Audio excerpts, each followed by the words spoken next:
This is a big deal. The only people I've let in my house is you and RC, Ryan Clark. So why did you let us in? I've respected your work for years, you know, and I see the interviews that you've done and what have you, and I was like, you know, I like them. Are we starting now? Momentarily. Okay. We were relatively poor, obviously, growing up. Hot water and heat were scarce. Rats and roaches, all of that stuff. You ever see people get shot at? One of my boys gunned down in a nightclub. Guy walked up to him, blew his head off. Your older brother, Basil, Yeah. In what ways did he motivate you? My brother was like, you're gonna be a star at ESPN. I didn't go to his gravesite until I got hired by ESPN. It took me 11 years. When my mother died, I felt like I lost everything.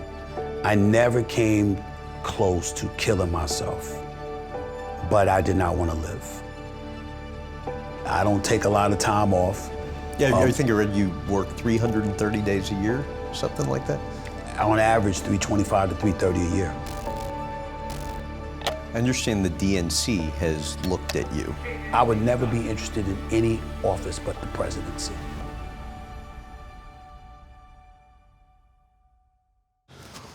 What's your favorite interview you've ever done? What you mean? Like, or favorite, we start now? said. We start now? What? Are we starting now? Momentarily. Okay. Yeah. My favorite interview Your that I've favorite done, piece that's been done on you over the years? that's been done on me? Uh-huh. Man, I don't even know.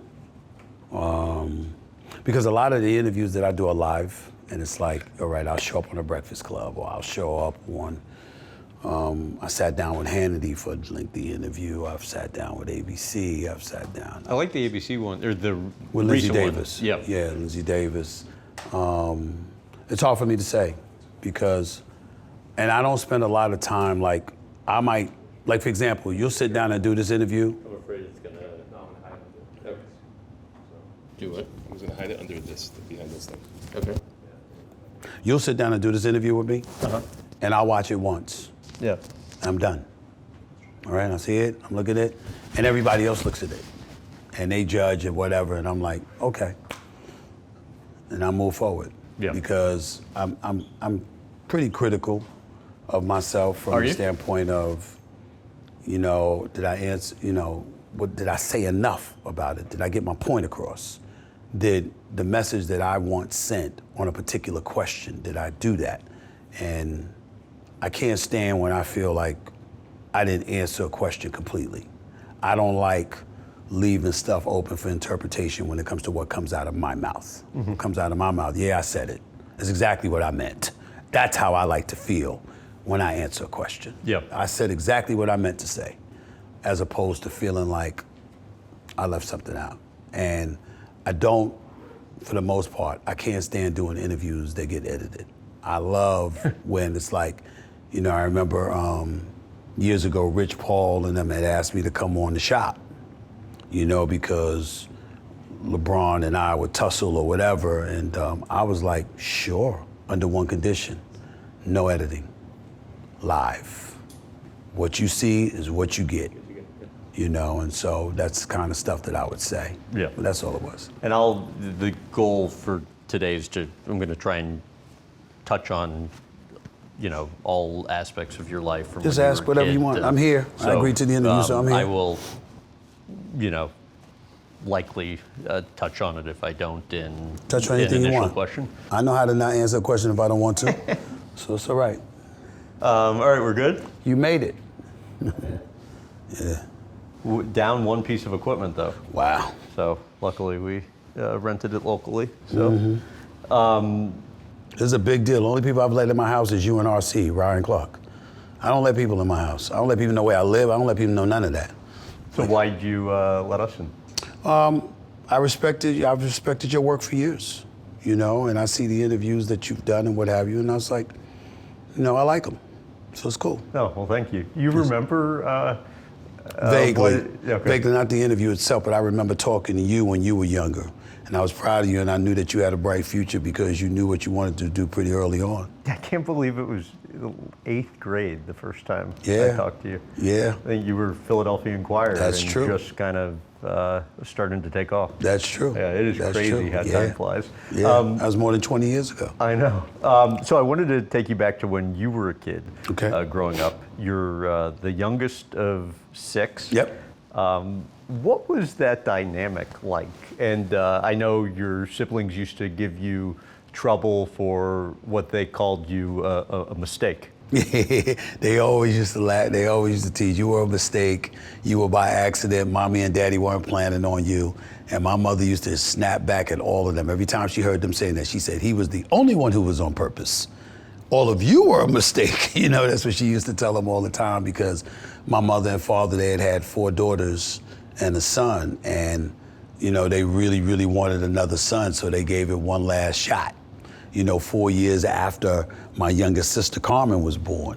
And so Big gap from you that's to right. the oldest. Yeah, Linda's 10 years older than me. Basil was 9 years older than me. Arlen was 8 years older than me. Abigail is 6 years older than me. Carmen is 4 years older than me. And then it was a break, and they wanted to get one last shot at having a son. And I always joked about it. I said, look, you hit the jackpot. I used to joke around like that or whatever, and they're like, oh, Lord, so it's just, but growing up, as the youngest of 6, my brother left home the minute he turned, after he graduated from high school at age 17, he instantly went into the military. He wanted no parts of staying in Hollis, Queens. He wanted out of the house because it was a congested household, obviously, not just because of the 6 of us as children with our parents, but my mother was Mother Teresa. You had an aunt, an uncle, a cousin, anybody that was in any kind of trouble, my mother let you come stay with us. So there were times where we had 11, 12, 13 people in the house with one working bathroom and all of that stuff, because my mother was very, very generous. And so, And we'll get into that a little bit later too, but your sister was telling me how that in and of itself would create tension between your mom and dad, because he did not like he didn't like that. So crowded. He didn't like that, and my mother just had a heart of gold. And truth be told, we didn't like it because of the congestion, but we dealt with it. We were relatively poor, obviously, growing up. Hot water and heat were scarce at times. Hot water, heat, electricity, food, definitely, the whole bit. So, we grew up, rats and roaches, all of that stuff, you name it. You had your own version of 2% milk. That's right. You'd hide cereal. Yep, behind the sugar radiator, sandwiches. sugar sandwiches, yeah. And you and your siblings, though, as I understand it, were kind of always hungry, almost borderline starving, as Yeah. I think I heard you say. Like, give a little color to that. Well, my father, unfortunately, had another family. And so because he had another family, that's where he took his money. And so as a result, my mother had to put herself through nursing school, get an associate's degree, and ultimately work to take care of the 6 of us. Until my brother left. When he left, it was still 5 of us. Even though my sister Linda was older, she worked and she would help out my mother more so than my father did. Became head nurse at Queens General Hospital, second largest hospital in the state of New York. My mother ultimately became an assistant head nurse there, which was a very, very big deal, but it took her years to do that. And so there were plenty of days and nights where we didn't have any heat in the house. Food was scarce. We used to pray that my Uncle Frankie would come over on a Sunday, because every time he came over, my mother's brother, Uncle Frankie, he passed away from cancer in like 2006. And but he used to come over to the house all the time, and we used to pray that he would come over, because whenever he came over, he would take us to what was called the farmer's market. Gauss. Which was down the block, about a mile and a half away, and he would fill up the refrigerator so we'd have stuff to eat and to drink. And so that was a really, really big deal. I remember when he passed away, because he was a gruff individual. Like, he would be like, shut the F up. He talked to us any old kind of way he wanted to, but he loved us, but that's how he was, that's how he spoke. And you couldn't take it personal. And, my sister Linda did not like that at all, so she didn't mess with him. And when he passed away, you had people that had attitude and was like, because he didn't have medical insurance, all he had was the VA. There was no way to really pay for his funeral or whatever. And I jumped up, I paid for everything. And the reason why is that I remembered all of those times we stood there on a Sunday morning praying that he would come through because we knew if he came through, he would fill up the refrigerator for us. And it was countless Sundays he came through and did just that, right in the nick of time when we were hungry, our stomach was aching, and we was hoping for just a peanut butter and jelly sandwich or a sugar sandwich or anything. We was hoping we'd have anything. And so many times he did that when he passed away, you know, it was a struggle for everybody to come up with the money. And I was like, I got it. You know, this is the least I could do. He looked out at key moments in our life, and I never forgot that. Which had to be a great feeling, much like after you signed your Quite Frankly deal, you go tell your mom, I got this now. Oh, yeah. I'm well, there was no moment greater than that. Yeah. That to this day is the greatest moment of my life. Really? Oh, without question. What do you remember from that? My mother had retired, but even though she had retired, she was working at the Police Athletic League, running the center and running bingo games and stuff like that to put extra money in her pocket because all she had to live on was her pension. And I wasn't making enough money to like say, hey, I got the house for you. I'm gonna buy you a new house at the time or anything like that. But I was making enough money to pay the mortgage. And I was making enough money to pay for her vacations. And I knew that's why she was working at the PAL Center. And so she, when I signed that contract, first thing I did, I signed it at the ABC building on 66th near Columbus Avenue. And the first thing I did was drive over the Queensboro Bridge, onto the LIE, connected to the Grand Central Parkway, drove to Hollis, and I didn't even go to the house. I knew where she was. And I drove straight to the Police Athletic League, and I walked up in there, and I knew the person that was running the center, and I said, my mother will not be working here any longer. I said, well, come on, Mommy, it's time to go. And she was shocked, like, what's going on, what's going on? And I told her, I said, I just signed this contract. You're not working anymore. And she never worked again. What about retelling that story still touches you even today? Of course it does. It's my mom. She's the greatest human being I've ever known. No one has ever done more for me than she has. She's the only person that I've ever looked at on this earth who loved me unconditionally. You know, my sisters love me dearly, you know, but you know, your siblings, you butt heads, you fight, you do all of this other stuff. But you know they love you, you know you love them. But there's nothing like the love that you get from a mama. And my mother was that person. You know, no matter how rough she could be on me at times, holding me accountable, being demanding, making sure she stayed on me, and the whole bit is unorthodox, even though it was in an unorthodox way, rather. I was a mama's boy, no doubt about it. You know, my mother was my everything. You know, the sun shined and set with her. There was no way on earth that she was gonna be in need. I remember one of the highlight moments that I had later on is that my sisters would talk about Christmas shopping for her and stuff like that, and they'd get something here or there, whatever, and they'd just be like, you know, ain't no need to get her that, and leave at that, that's expensive. You know, we know Steve gonna get her that, Steve gonna get her anything she wants anyway, and they were right. She wanted a cruise, she gonna get a cruise. She wanted a mink coat, she gonna get a mink coat. She wanted a ring, she's gonna get a ring. I don't give a damn what it was, whatever it was, and I would deprive myself of whatever it is. You know, I'm in my home right now, and you know, to look at this home that I have, a home that I never dreamed I would have, a home that she could only imagine, it comes with pain because she's not here.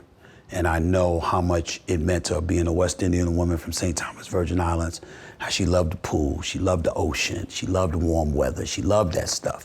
And it's what I have available to me now. And, you know, with the success that I've been blessed and fortunate enough to reap, I probably wouldn't have this, because the first thing I would have done was, what do you want?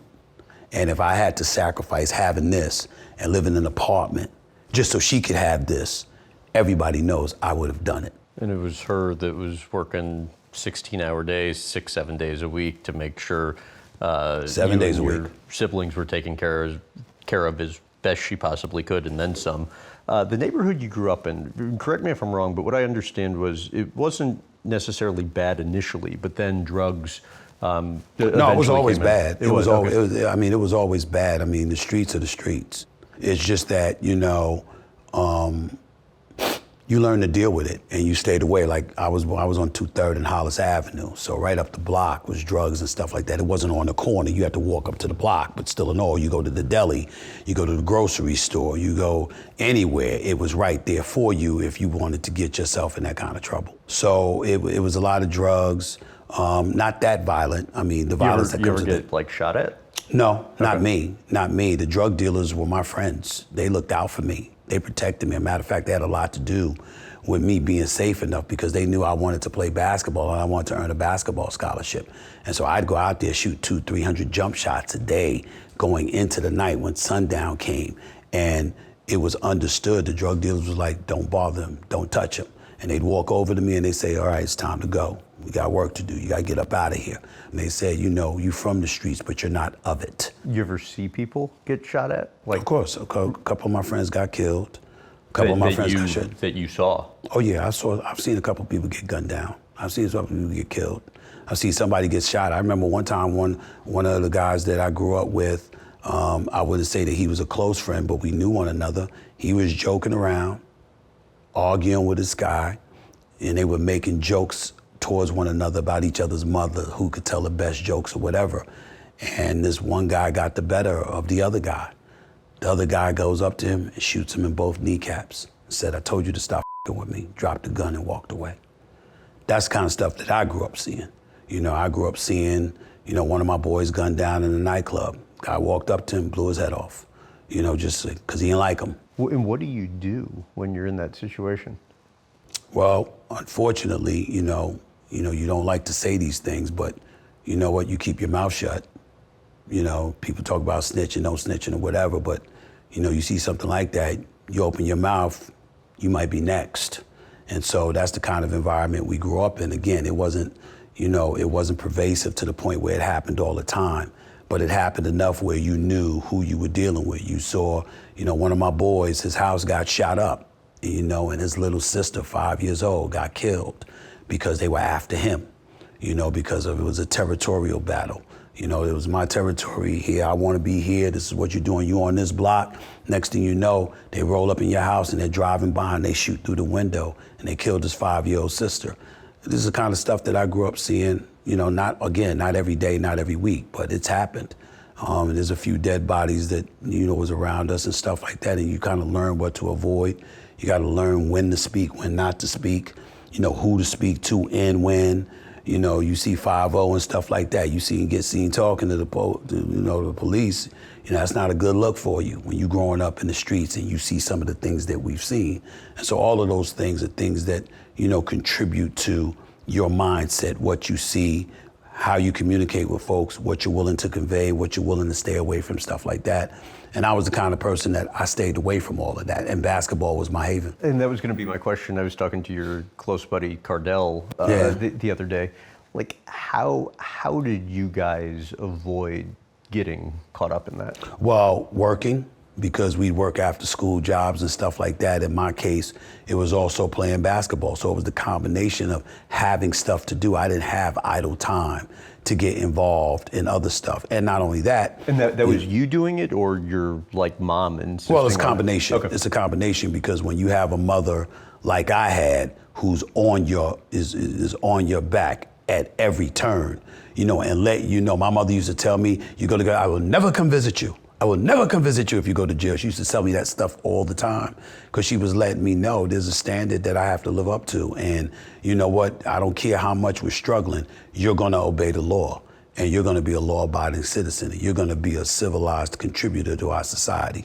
That's what you're going to do. Otherwise, I'm not going to be a part of your life. She let me know that from a very early age. Is it true that you actually still remember hearing your dad tell your mom that you're not that smart? Yeah, of course I do. Got left back in the 4th grade. Came home, and it was after I got left back in the 3rd grade, but then I got promoted to my right grade that following September. So that June I got left back. I went to summer school, got promoted to my right to the 4th grade that September. Went through school from September to the following June to the 4th. Went through the 4th grade, got left back again, and this time held back the whole year. And it was then that he stood there in the kitchen while I was on the back porch, And they didn't see me, and he told my mother he's not that smart. Just accept it and get over it. He's not gonna be much. You just have to accept that. And my mother turned around and saw me looking, and she was aghast, because she was like, she knew I heard my own father say that about me. And then he looked and saw me as well, and he just turned around and shrugged his shoulders and walked away. Really? Yeah, he didn't care. Do you still remember that feeling? I always remember that feeling, because those are the kind of things that motivate me. That's why, I don't, when people think about competition or people think about pressure and things of that nature, everybody has their thing that drives them, that motivates them. That's one of my driving forces, for my father to think that little of me at the time. He didn't always feel that way about me. He later grew to respect me once he saw what I was accomplishing and whatever, but he did nothing to help me get to that point. Mm-hmm. And because he did nothing to help me get to that point, and he was a driving force of motivation because of his doubts, it's something that I always held on to. And so as a result, Your sister said the same thing. What? That it was your dad and your desire to kind of prove that Yeah. you could be something that really motivated you. But I told my mother that day, I said, he doubted the wrong dude. He doubted the wrong dude. I said, you'll see, we'll see. And I told her that day. He said it when I was in 4th grade. How long did you think you were stupid for? I think it was until I was in the 7th grade. When Mr. Caravan, my 7th grade teacher, it was open, it was parents, teachers conference night. And we went up there, and he looked at my mother. He was my social studies teacher. And he said to my mother, your son has never let go of the fact that he got left back. He thinks he's not smart. I'm here to tell you he's wrong. And I was sitting there with my head down like this until he said, he's wrong, he's smart. And I was like, and I stepped up and I sat up, I looked at him, and he looked at my mother. She was sitting to my right. And he looked at my mother. He was sitting across from there staring at her. He said, Stephen thinks he's dumb because he doesn't know a lot of things. What he doesn't realize is that he didn't hear it, because he drifts. Your son gets bored very easy. And so what happens is he'll drift and he'll daydream about something, and you'll ask him what you just said, and it could be a room full of people, and he could tune everybody out. He has that ability. If he's bored, if he's uninterested in the conversation and what you're saying, it could be 50 people in a room with a whole bunch of noise about a particular subject, and your son has the ability to not hear anything because he drifts that much. He said, but when you pique his interest and you find something that he's interested in that intrigues him, he said he's a totally different person. He said, find out what your son is interested in and let him do that, and you will have a star on your hands. That's exactly what he said. And when he said that, I was like, and my mother looked at me and she was like, well, he loves sports, and so I'm reading stuff and not really comprehending when I'm reading newspapers or I'm reading books for homework and stuff like that. But anything that I read about sports, I picked up just like that. Yeah. It was easy. And they were like, you do get it. You do comprehend. You do understand. You just wasn't interested in that stuff. So you've got to force yourself to be interested in the stuff that you're not interested in, to do what you have to do so you could do what you want to do. And that line I got from Denzel Washington. That was later. But he used to say that. It just goes to show you the impact of good teaching and the value of just having somebody to believe in you. Not to mention all of that was compounded by the fact that, you didn't correct me if I'm wrong, but you had undiagnosed dyslexia. That's what they said. Yeah, that's what they later discovered. My sister and a family friend and whatever doctor friend they had, they was like, that's dyslexic. I mean, he's not really, it's so much stuff that's convoluted that he's not picking up. So my sister Linda, who's a valedictorian and quite brilliant at everything she did, she sat down with me. She said, here's what you're missing, here's why. And so one of the things that also used to derail me was that if I didn't understand a word, in a sentence, I would just lose everything. So what I did was I would stop and I would look up the word in its context and made sure it was utilized properly. And I would not continue to read until I knew that word that I didn't understand a few minutes earlier. I would just stop in my tracks because I hated the thought of not being able to comprehend and understand. And I'm 58 years old and I still do that to this very day. I'm just and that that way. was before ChatGPT and There Google. you go. And, Exactly. right. So it's just a habit that I have that I like. I love it now. Before it used to derail me, it used to, just compromise my confidence in myself and whatever. Now, and it's been this way for decades, I get excited when I'm doubted. I get excited when people question my resolve and question my ability and stuff like that. It actually makes me smile. I'm like, I'm better when they do that. I can't stand when everybody, he's so smart, he's so this, he's so that, he's great, blah, blah, blah. And I'm like, that doesn't do it for me because it makes me feel like I've arrived and I don't want to feel like I've arrived. But speaking of people who believed in you before you arrived, regardless of if you want to feel that way, your older brother Basil, Yeah. In what ways did he motivate you? Basil was a beautiful human being, power, positive thinking, Dale Carnegie and the books that he wrote and stuff like that. I mean, Basil was into all of that. He was a road salesman, would travel and, was making six figures and selling magazines and other things. He became a manager and had 15 to 20 people working under him and all of that stuff. And my brother, he actually used to get on my nerves with it because if I tried to come to him about doubts I may have had, questions I may have had about myself or whatever, he wasn't hearing it. Didn't want to hear it.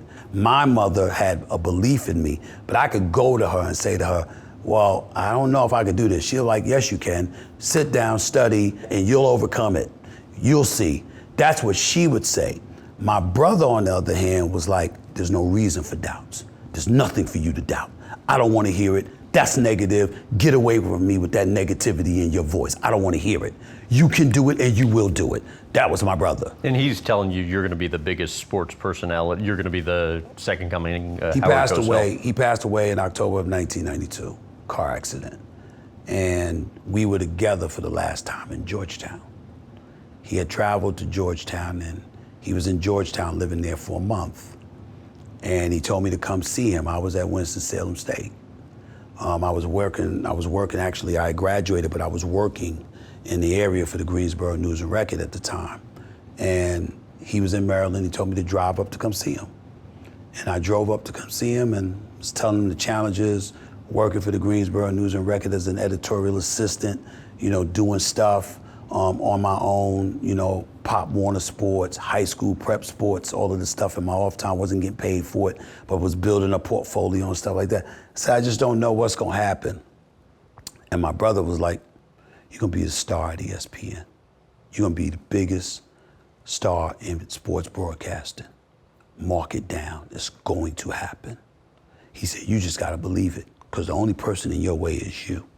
And he would tell me that, which is why when he died 2 months later, I didn't go to his gravesite until I got hired by ESPN.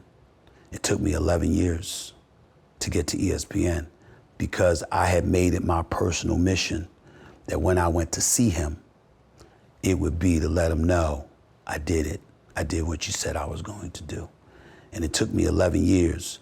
But in that 11 years, I went from an editorial assistant to a high school sports writer, to a backup college writer, to a college writer, to a backup NBA writer, to an NBA writer, to an NBA columnist, to becoming the 21st African American in this country's history to be named a general sports columnist. And that was step one. But then that was March of 2003.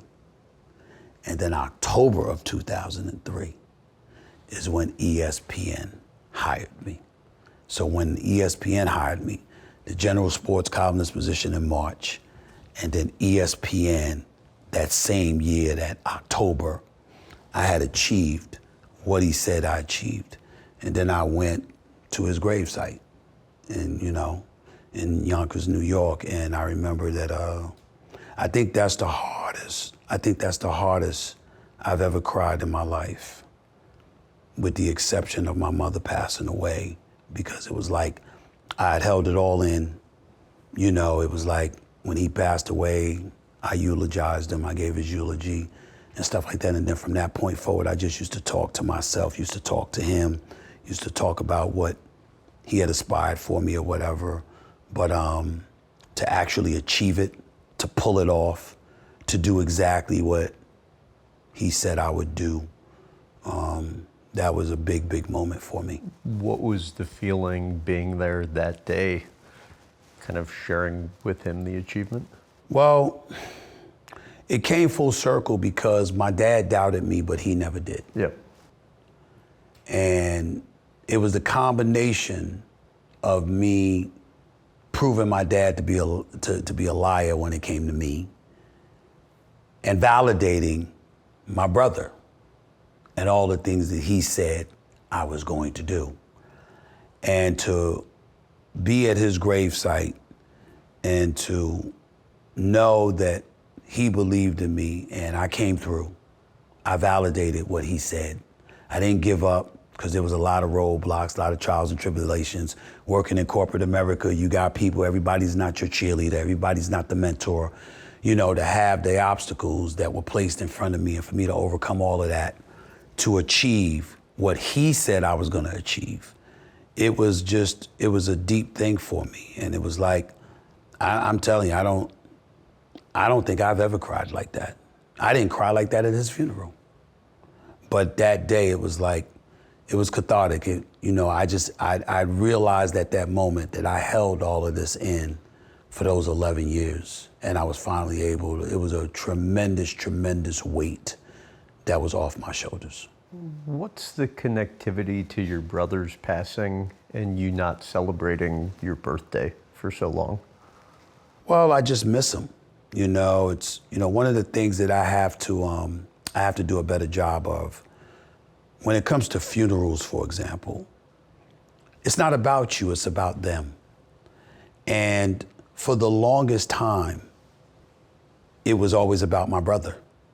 When somebody passed away or whatever, I would go to a dark place, because that person's loss had me thinking about who I lost, because I was very, very close to my brother.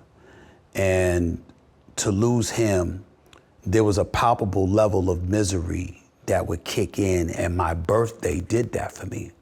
We lost him right before my birthday, but the only time the funeral could happen was on my birthday. So we buried him on my birthday. And because of that, that's what I thought. I thought about that. I never thought about anything else.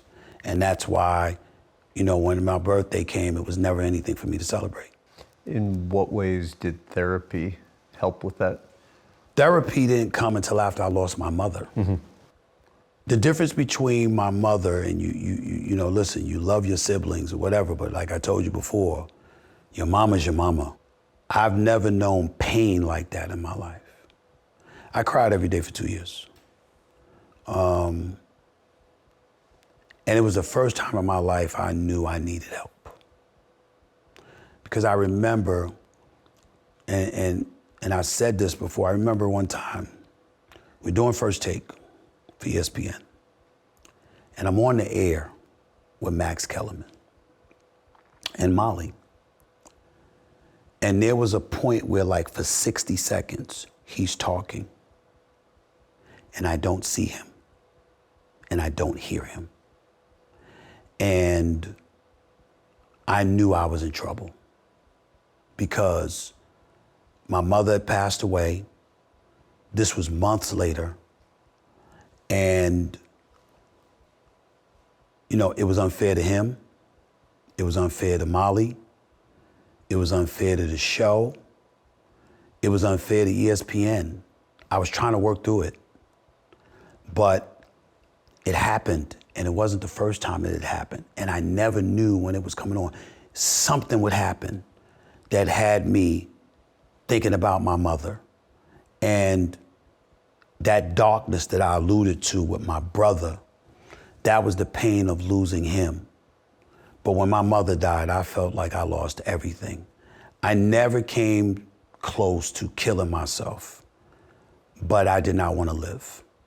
I was just that miserable. It was like, you know, I grew up in Hollis, Queens. My mother passed away in 2017. I've been to Hollis, Queens about 5 times. And 4 times I was forced because my sisters were there. I don't want to see that house because my mother passed away in the bed. They put her in the bag, body bag, took her out in the gurney. I see it all to this moment. I don't want to see it. And so for me to see all of that, it's very, very painful. And to be on TV in the moment, you know, you're forgetting something or you didn't hear something or whatever. And it was all on me and I couldn't tell anybody because I didn't think anybody would understand. And so I finally called my sister and I was like, I need help. I gotta talk. I gotta get some emotional help. I'm not right, you know, and I was very, very volatile. You know, I didn't care about much. You know, by this time I'm a dad and that was the only thing I was caring about. It was like, because I gotta be there for them. I gotta be there for Samantha and Nyla because they ain't asked to be here. It's my responsibility and my mother would be appalled if I shirked my responsibility for any reason. Yeah. And I knew that too, and that kind of salvaged me as well. And I was very, very appreciative for ESPN because it took me a few weeks, but then I confessed to them like, yo, this is what I'm going through and this is what I'm doing. And here's why. And one of the things you might see me, critics will come at me, folks will I'll clap back or whatever. But I will never be more grateful than when my mother passed away and those same critics said nothing, you know, because I was in a very, very, very vulnerable state. And it was weeks that went by. Nobody bothered me. Nobody messed with me.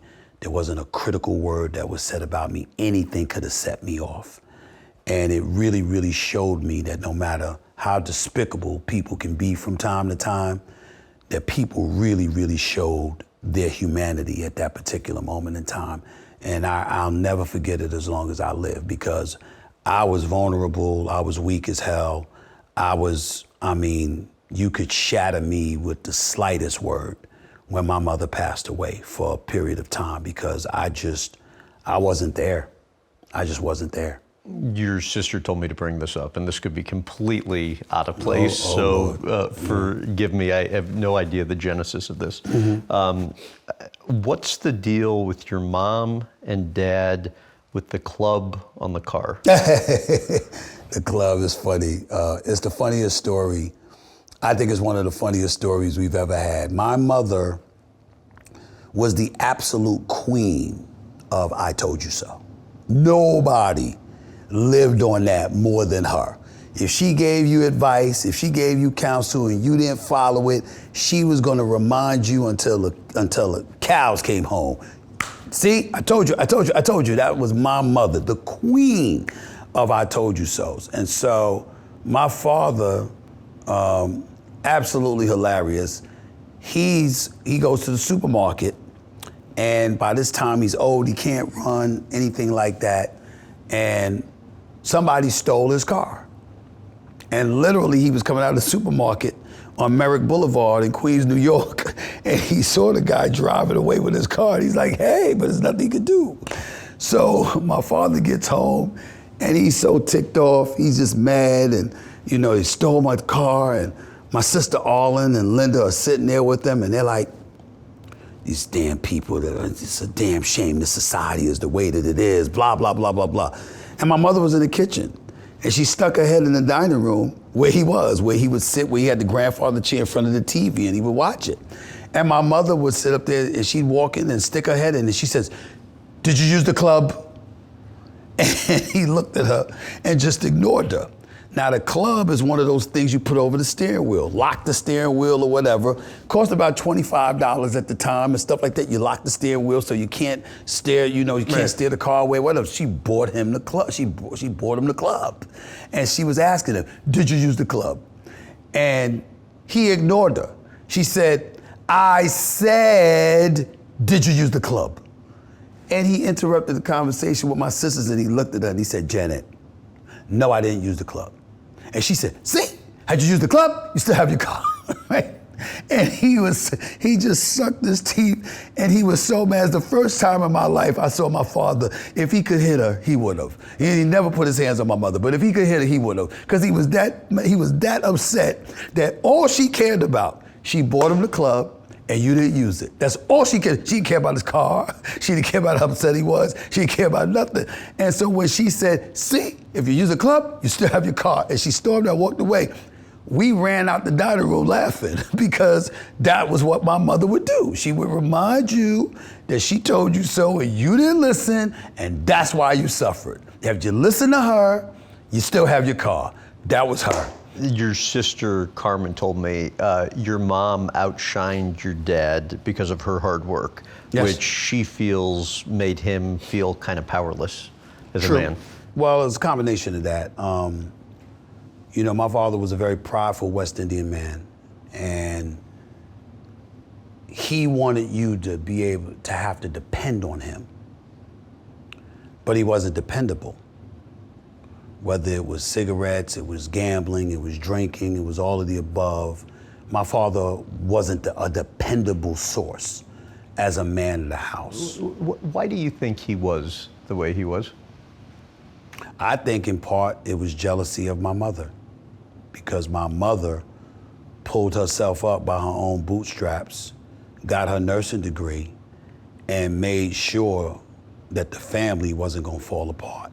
That somehow, some way, we will scratch, we will skimp, we will save, we will do whatever we have to do, but we will survive and we will persevere and ultimately we will prosper. That was my mother.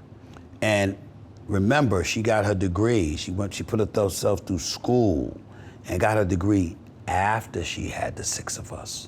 And so to put herself in a position where she didn't really need him as much as she once did, my belief is that he resented that. And because of that, he was like, fine, go do it on your own then.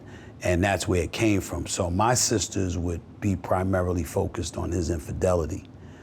I was always focused on the fact that as a man, you have a responsibility to take care of your family. It don't matter, I would prefer that you not do that. Any person would prefer that their parents are not having that kind of fractious relationship, but take care of your responsibilities, take care of your family. We shouldn't be having to worry about a roof over our head, clothes on our back, food on the table. That's your responsibility as a man, and so. Although he did throw the infidelity in your face a little bit, didn't he? Like when he picked you up after you lived in Texas for No, I went to months. Texas to see my brother for a month. Right. And then you I come came back to LaGuardia. And, he picked me up at LaGuardia Airport. And some little kid jumps into my arms that I've never seen in my life. And then I see my father with a big smile on his face. And I'm like, what is this? He said, that's your brother. And that was the first time I found out that I had a little brother. And that was a big moment because obviously I wasn't happy about that. It was nothing against the kid. He's a little kid, for crying out loud. But it was clearly a violation of my mother. And when he dropped me off at the corner. He told me, don't tell your mother that I picked you up with somebody. Because when he took me to the car, the mistress was in the car. And he said, don't tell your mother. And so I get home, I walk up the block, and my mother said, I didn't see him drop you off. I said, he did drop me off. And my mother, out of nowhere, asked me, was he alone? And I said, yes. And my mother died when I was 49 years old, approaching my 50th birthday. It was the only lie I ever told my mother in my life. I never lied to my mother, ever, except that day. Because I knew what pain it would cause her. And I ate it. And I go to school the next day. I come home from school, and my mother's in the bedroom crying. My brother Basil had died in 1992. Okay? She didn't cry then. Strong as an ox. Very sad, but didn't cry, was strong for the family, the whole bit. The only time I ever saw my mother cry was that day. And I went there and I was like, Mommy, what's the matter? And she wiped the tears from my eyes and she looked at me and she said, why'd you lie to me? And I was like, what are you talking about? She said, I asked you yesterday, was your father alone? Why'd you lie to me? And come to find out, he had went and bragged about how his two sons had seen each other and embellished the story, acting like we were hugging one another and we were so happy to be together and all of this other stuff. And when he did that, he did it with the people back in St. Thomas who were family members. But his family was my mother's family, because that's how tight his siblings were and his other relatives were with my mother. So they told her. And when they told her, she knew I had lied. And she painted this picture that he embellished, and I said, hold up. Wait a minute, I'm sorry that I lied to you. Here's what happened. And when I told her what happened and that I just couldn't bring myself to hurt her like that, she said, you've never lied to me before, don't lie to me now, don't start anything new. And I said, yes, ma'am. And she said, I'm gonna talk to your father, I will confront him tonight when he gets home. I said, no. I will. I was 17. And I said, no, I have to handle this. I gotta man up. And he came home that night, and I asked him to come in the bedroom, and I said to him, this is what you did. And I said, that was wrong. He said, no, it wasn't. You have a right to know your brother, blah, blah, blah. I said, that's not the point. The point is, you got me involved hurting my mother. You want to do that, you do that on your own. You don't use me to do it. And my father was a very, very intimidating figure whose default position was to put his hands on you if you were his children and he felt that you were out of line. But I couldn't be scared because my relationship with my mother was on the line. That's how I viewed it. And nothing came before her. So I looked him dead in the face and I told him, I said, Dad, I love you. I said, but I need to tell you something. You don't come close to being as important as Mommy on any day. And if I got to choose between that kid and Mommy, it's gonna be Mommy. If I got to choose between you and Mommy, it's gonna be Mommy. That's the way it is, and that's the way it's gonna stay for the rest of my life on this earth. And he said to me, well, she's wrong and you're wrong. And if that's the way you feel, we have nothing to say to each other. I said, then we have nothing to say to each other. And that was that. You ever fault her for staying with him? No. I think my sisters do. Really? I think so. Why? I don't know, but I think so, because I think that as women, I think you look at your moms and you think that they should have made different decisions, what you deem to be better decisions, etc. You're looking at the mother, not just the father. I don't look at my mother at all. I look at the man. And I'm like, what kind of man are you supposed to be first? Relationships and troubles in relationships happen. As hard as it is, because it involves your parents, you don't put your hands on her. You're not abusive towards her. It's none of my business. My mother has to handle that. My father has to handle that. Because you're two adults, and the intimacy of your relationship, there's levels to it, and there's certain things that it's none of my business. As much as it is, because you're my parents, still and all, they'll be the first to tell you, stay out of grown folks' business. Where it becomes my business is when you have her doing your job.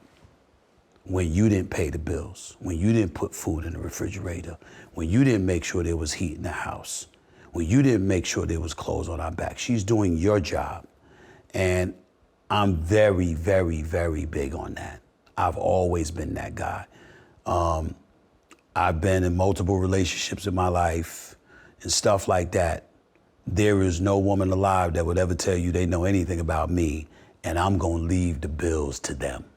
That it's not happening. It's just not a code that I live by. You know, I have 2 daughters. I eat when they eat. If they hungry, it's because I'm starving. I'm not taking care of them until they're taken care of. There is nothing that I have in my life that I did before making sure they were taken care of.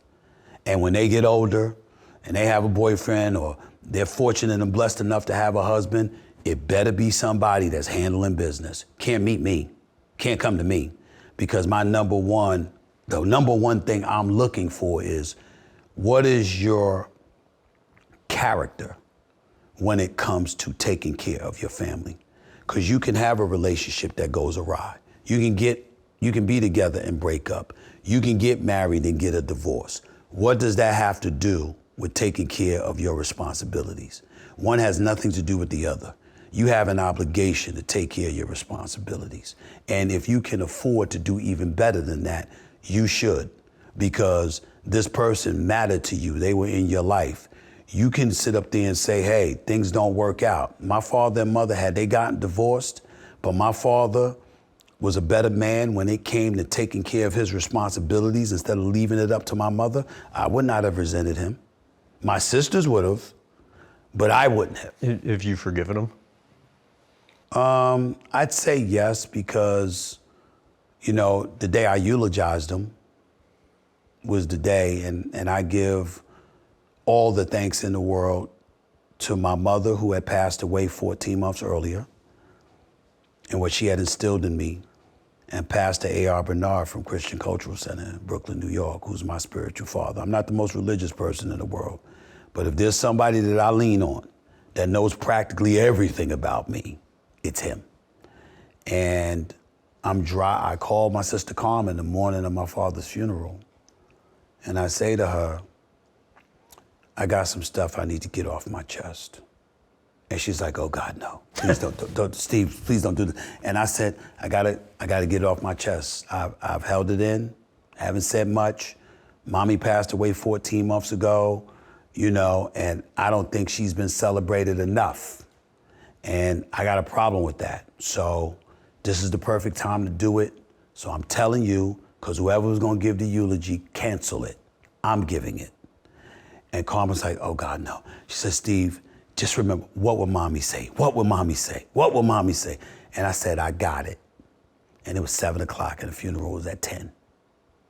So I'm living in North Jersey. Funeral's in Queens, New York, about an hour away. And I leave at 8 o'clock to drive to the funeral. And I pick up the phone and I call Pastor Bernard. And Pastor Bernard, tell him what I'm feeling, what I'm gonna do. And he says to me, your feelings are your feelings. You can say whatever you want. That's your dad, and you have a right. He said, but I will remind you about a passage in the book of Matthew in the Bible. It talks about forgiveness. And I will remind you of that. And he said, you can say what you say, but when you don't have forgiveness in your heart, the only one wearing it is you. I want you to remember that. And so I go to the funeral, and there's a bunch of people that's walking up on stage and saying their words and speaking about my father so glowingly and all of this other stuff. But remember, Hollis is a close-knit community, like on our block, you know, your next door neighbors and stuff. They all know what's going on. You talk to one another, you see stuff, you know, growing up, all that, so you know. And all of these people were in attendance for my father's funeral. There must have been about 20 people from our block in Hollis, you know, 3rd Street, they were there. It must have been at least 20 of them. And I walk up on stage and everybody's looking at it like, oh no. You know, so I walk on stage and I open up by saying, all of you people that have spoken so glowingly about my father, while it's appreciated, I want you to know you're entitled to your feelings. But on behalf of me and my sisters, we have an entirely different perspective about him. And I saw my sister's boyfriend go like this. And I saw another neighbor go, please don't, no, don't do it. And I saw my cousin and a couple of other people in attendance literally go like this, no, and they buried their hands. They buried their face in their hands because nobody knew what I was going to say, but they knew, they had suspected it was going to be very bad. And I said to them, your interpretation of my father is that he was a good man. That is not necessarily true. And I said, he was this, he was that. And I said, and for the last 14 months since my mother passed away, I've had legitimate reasons, along with my sisters, to be very, very bitter. I said, but then I thought about something. My mother, I said, I'm a very popular guy, working for ESPN, the face of the network by this time, all of this other stuff. I said, I'm one of the biggest sports personalities in America. And I said, do you know that my mother doesn't even know the network's name? She said, EPSN, whatever it is. I don't know what it is. I said, she knows nothing about sports, nothing. I said, but she knew what a home run was. She knew what a no-hitter was. She knew the difference between a pitcher and a catcher. She knew these things, and she knew the Yankees. And I said, and there's only one reason she knew that. Because of my dad. The greatest woman that I've ever known had one weakness, and that was him. She loved herself some Ashley Basil Smith.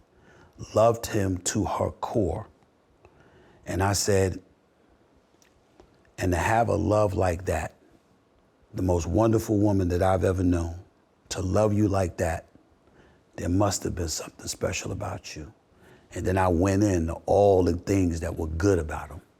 The things that he was ready, had a great personality, highly knowledgeable about sports, could be the life of the party, could walk into any room and take it over and have everybody smiling. He was a great calypso dancer, you know, he did everything, and he was incredibly talented, great pitcher, drafted by the Yankees and stuff like that, all of this stuff going on. And I closed out by saying, you know, I understand all of these things happen. And then I looked into the casket, I said, but he was my dad, and I love him. And that's how I ended it. And everybody was like, wow, you know, they couldn't believe that I said such nice things. But it was because of Pastor Bernard reminding me about forgiveness. And it was because of my mother reminding me of all the things that were worthy of forgiveness and was worthy of being celebrated. And that's what propelled me to be able to give his eulogy the way that I did. I wanted to jump around to some kind of early impactful moments from your career. The first of which being, you know, before you ever entered media, you're on a full ride scholarship, your knee blows up. Your mom's insurance is such that in order for you to be able to rehab it, you need to leave college to come back to New York. The conversation when you get back to college with Mr. Hinzman, you remember what from that? Everything. I was gone for a semester. Like you said, my mother's insurance wouldn't cover me. It was a Division II school, so they didn't, you know, you had to have your parents' medical insurance insuring you to pay those medical bills because they weren't going to pay it. And my mother's insurance wouldn't cover me, so I had to leave school. By this time, I had my college sweetheart in my life. Michelle. Yes, Michelle. I loved, you know, my basketball, my boys, Mark, Ski, Boris, and the whole crew. I just loved them. I loved being around them. And so I was heartbroken that I had to leave school. And I go back home. I rehab. I take summer courses as well, because I wasn't going back to school until late August. And in doing so, I ultimately come back and I see Mr. Hinzman. I go looking for Mr. Hinzman. And Mr. Hinzman was with somebody, and I'm smiling, I'm looking happy to see him in the whole bit. He had this frown on his face, and he always wore this perpetual smile. I mean, he was smiling all the time, and I used to hate him for that. I loved him, but I hated him for that because he used to always give you bad news with a smile. I was like, what's the smile about? It's bad news you're giving. Why are you smiling? I used to tell him that all the time. And on this particular day, when I saw him for the first time in like 8 months, he was not smiling at all. And I asked to shake his hand. I extended my hand. He wouldn't shake my hand. And it was right in front of a couple of other people, which was totally unlike him. And he had to leave. I said, Mr. Hinzman, what's the matter? He says, I have nothing to say to you. And walked away from me. And it blew me away. And it was on a morning. And because of my dealings with him in the past, I knew that they had gotten off like 6 o'clock or whatever. I showed up there at 4:30, and I waited outside, and I would not leave until he came out. I knew what his car looked like. I waited right there for him. And he came outside, and he was like, what do you want? I said, what is the matter? Why are you treating me this way? He said, you really don't know what you've done. He said, you just leave. You just leave, and you go away from school. So it wasn't supposed to be about basketball. It was supposed to be about everything else. And you just left? And I said, I was heartbroken and everything. He said, I had an academic scholarship waiting for you. He said, I called, you didn't answer. And I had to end up giving the scholarship to somebody else. He said, I thought you told me you were about more than basketball. I thought you told me you were about more than just athletics. He said, all of this noise you gave me, but the second that you knew that basketball was being taken away from you, you gave up on life. He said, you're a liar. You can't be trusted. And he said, I don't know how to feel about you. And I actually started crying in front of him. And I'm telling you right now, I can count the amount of times in my life I've cried. And I can count them on one hand. I don't cry much, but I actually started crying in front of him because it really, really hurt right here what he was saying. He was like, you let me down. You let the professors down. You let everybody who believed in you down. All because you had to leave, you thought you had to leave school. You didn't even come and probe and see what we could do for you, because it was all about basketball. You were talking all of this nonsense about you wanted to do this and you wanted to do that with your life and you wanted to be more than basketball. You're a liar. That's how I'm looking at you. And it's the closest that I ever came in my life to begging anybody for anything. And I begged him to forgive me and told him I would make it up to him. And he said to me, you want to make it up to me? Then do what the hell you said you was gonna do and be about more than basketball. Show me what you gonna do. And I like, you got it. And so, again, in life you find these nuggets of inspiration. I can give you chapter and verse. I can tell you where we was at Winston-Salem State. I could take you right over to where this was over 30 years ago. And I can take you to the spot where we were standing, where he told me what he would tell me. I can tell you what time of day that conversation happened. I can tell you what day of the week that conversation took place on. There's things that just happen to you in life that just hit you in a certain way, and it stays with you. And what stayed with me, it was like, it wasn't even about the academic scholarship and the fact that I had left without checking and blew it. It wasn't that. It was the fact that he said to me, you're a liar. You said that you were about more than that. You lied to me.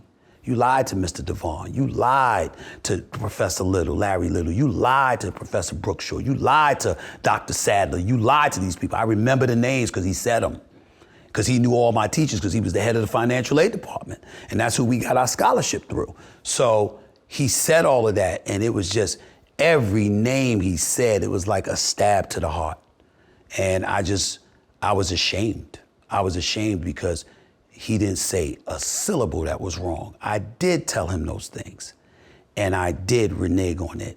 I did lie to him. I didn't know I was lying, but when he said it, I had no pushback. I had no comeback. All I could do was plead with him to forgive me and to give me a chance to prove that I was a terrorist. I didn't need financial aid from him. It wasn't anything.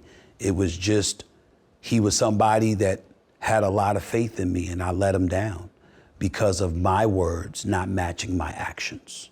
And I had to make up for that. And make up you did. But I wonder, what did the column you wrote about Coach Gaines teach you? Every truth ain't meant to be told. How so? I was on a basketball team and I wrote a column about the coach needing to retire. But it wasn't about me not getting enough playing time or anything. Yeah. It was about his health.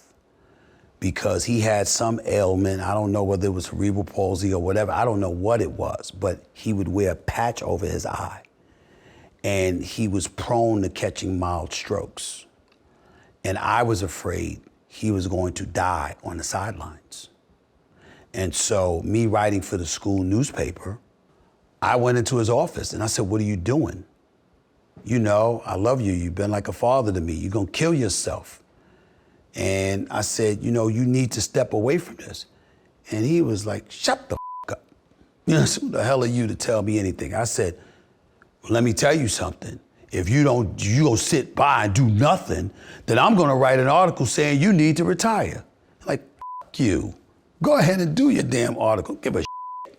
Right? And that's what he said to me. That's how he would talk to us, you know? Which is why, you know, in this PC world that we live in, it's like, what world were y'all living in? I mean, we got cussed out on a regular, you know? I mean, What are you talking about? You know, so he was, he just let me, he said, "Just go ahead, do what you gonna do." I said, "I'm telling you, I'm gonna do it now." And he was like, "Go ahead, kiss my ass, get the hell out of my office," whatever else he said. And I went and I wrote the article that he needed to retire. And so you had people that were absolutely positively appalled that I wrote it. You had a chancellor who won't admit that he tried to get me expelled. He was gonna expel me. Really? He was gonna expel me. Now, years later, they asked him about it. He said, "I don't recall, whatever." He was gonna expel me from Winston-Salem State, okay? And Coach Gaines stopped him. He said, he wants to be a journalist. He came in here, he told me what he was gonna do, and he told me why. Leave him alone. And that was the only reason that I was able to stay at Winston-Salem and graduate. Because I didn't realize it was gonna be that kind of reaction where they wanted me thrown out of school. But there was people that wanted me out of there. And Coach Gaines stopped them. And you had all sorts of other occurrences where over the years you have to decide whether or not to run a story. You know, I think Tracy McGrady would have been a member of the 76ers probably, if not for you. I don't care about that kind of stuff. That was my job, Yeah. and I will tell you it was kind of personal because I didn't like Billy King at the time, and the irony is that he and I are great friends now. I love him, but at the time I thought he was an ass.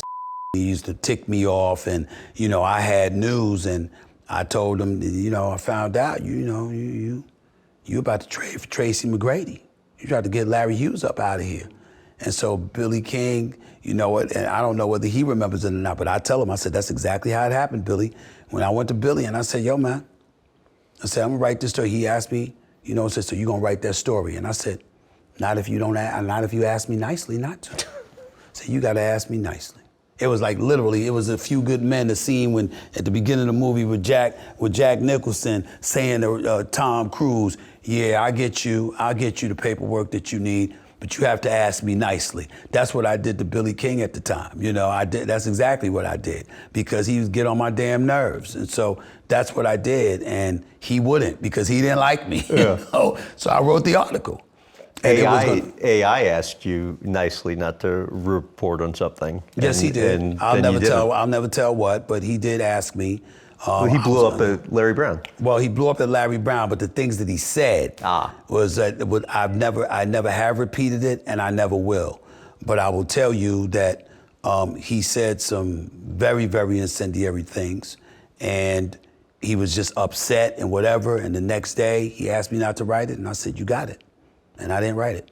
You know, your career was obviously taken off. I mean, Philadelphia Inquirer, then ESPN. You have a big show there, even though that only lasted like a year and a half. Quite frankly, only getting, a year and a half, you know, 100 and, 327 shows. And you had everybody on, but you're only getting more and more exposure on the network. And because of that, you know, your negotiations with the network, they offer you, I think, a little under $2 million a year for 3 years. You're looking at what some of your colleagues are getting, and you rightly think you can get more. Yeah. Looking back on that period, would you have done anything differently? I would say so. First of all, I would have taken a deal, because it's a hell of a lot better than taking nothing. Although probably not taking it ends up being the best thing to ever happen Possibly, to you, right? but it was a very, very tough time. You know, my pride got in the way. I wasn't nearly as business savvy then as I am now. And I think that if I had to say that I would do anything differently, I would have been far more knowledgeable at that time about the business. You see, because of my popularity, because of people screaming my name when I walked the streets or walked into an arena, I thought that defined popularity. I thought that equated to dollars.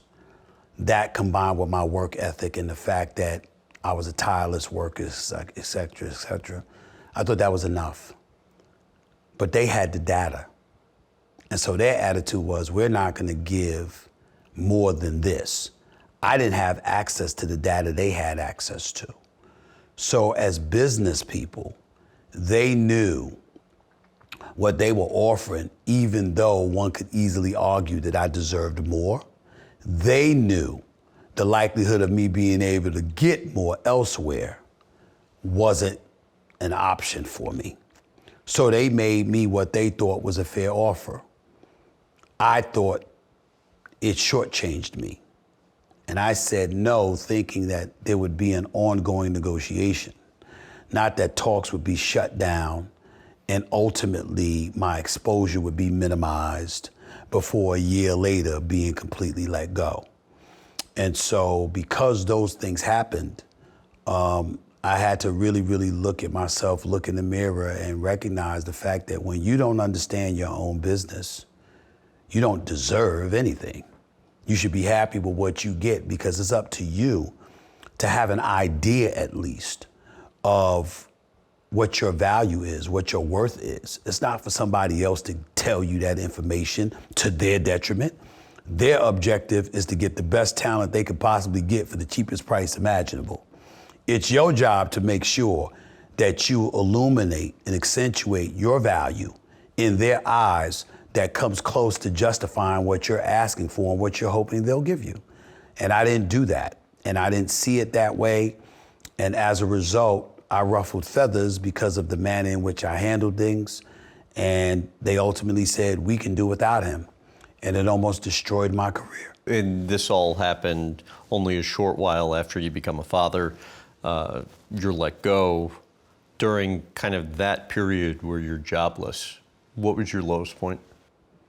My lowest point was, you know, me being unemployed and just sitting there in the months to follow, having no income, living off my savings, believing that I would never be allowed back to ESPN, and wondering, where am I going to go from here? You know, because my number one fear is not being able to provide for my family. That's my number one fear. I can give up everything that I have and live in an apartment right now if all of my responsibilities are taken care of. I'm not married to affluence. I'm not married to luxuries and stuff like that. I don't live like that. My thing is to make sure that my responsibilities are fulfilled. You want to be able to take, I got 15 nieces and nephews, okay? To 9 of them, I'm daddy, okay? They've never had their dads in their life. I'm dad to 9 of them. You know, I've got 4 older sisters who I love dearly, and I have 2 daughters that are my world. Nothing matters more than them. Nothing comes before them. They are before and after everything because they're mine, you know? And so because of that, my daughters to be in a position where I'm wondering whether or not I can take care of them, that's a big time thing in the specter that's out there. Okay, they're babies. You know, at the time, like this is hard. And I really put myself in a hole, never realizing it was gonna be like this, but it was. Well, so I think that ties in pretty well with work ethic. If you wouldn't mind, just give some color to what your schedule used to entail when you were a young journalist coming up, and then even just today. I live, eat, and breathe my career to the point where folks constantly had to remind me it's what you do, it's not who you are. Because 4 or 5 hours sleep, like I'm getting up by 7 at the latest. I'm going online, I'm reading what's on the news, what's percolating. I'm turning on talk radio. I'm turning on the television, seeing the highlights and stuff like that. The visual, you know, in-depth reading, listening, analyzing perspectives, who's right, who's wrong, why is that the case, based on what I want to say and how I feel about a particular subject. And then you're going out there, in my case, going to practice, covering the Philadelphia 76ers and stuff like that. And before them, covering college sports and John Chaney at Temple and Ron Dickerson as the football coach at Temple and covering high school sports or whatever. It was like whatever it took to be successful, I was going to do it. You know, if I had to work 20 hours a day, I was going to do it. If I had to stay up till 3 in the morning and get up at 6, I was going to do it. If I had to write and do a radio show and potentially do a television show down the line, I was going to do it. No matter what it took, my attitude was, I'm not the brightest candle on the birthday cake. I'm not the smartest dude in the world. My signature is going to be working hard because that's what my mother did. And that's what I know works. When you get on your grind and you put in that hard work, good things happen. I don't take a lot of time off. Yeah, I think I read you work 330 days a year, something like that? On average, 325 to 330 a year. I think the only time that I ever took more time off where I worked less, 320 days or less, was the year my mother died. And that was because she was battling cancer. And that year I worked 320. So I don't take too much time. Is any of that connected to like FOMO? In terms of? Like, you know, I hear you talking about how, you know, if you don't do it, you know, somebody else is going to who's that coming too, for your job. I mean, it could be that, but I'm my mother's child. And my mother was a hard worker. My mother worked 16 hours a day, not 6 days a week, 7 days a week. 16 hours a day, 1 week's vacation for 20 years. I want to read to you what a couple people close to you told me. Okay. First being your sister. Yeah. About your work ethic. Here's what she said. Ridiculous. Get a life. Stop working so hard. Your close friend Cardell said he's said this to you before. You don't look well. How much do you need? Why do you need to work like this? What are you avoiding? He has. He's right. He's telling the truth. He said that. Your thoughts on kind of all of that? Well, first of all, I always appreciate it because it comes from love. Yeah. They wouldn't say that if they didn't love me. And I know that. So I appreciate that. Cardell did say to me, I didn't look well because most times he saw me, I was sleepy. Because I would push myself and push myself. I'm not the kind of guy that, okay, it's 11 o'clock, it's time to get to bed and get some rest and whatever. I'm the kind of person that push myself until I drop. Like, I gotta lay in bed because I'm that tired. Because if I'm not that tired, there's always something else to do. You know, my attitude is like, you know, it's just like when I was covering the beat. All the reporters would be over here, I'd be over there. Why am I going to get what everybody else is getting? How am I going to stand out if I'm doing that? I'm going to stand out because I'm over here. I'm getting this information while you getting that information. And I got it to a point where people were following me, wondering, where's he going now? What's he doing?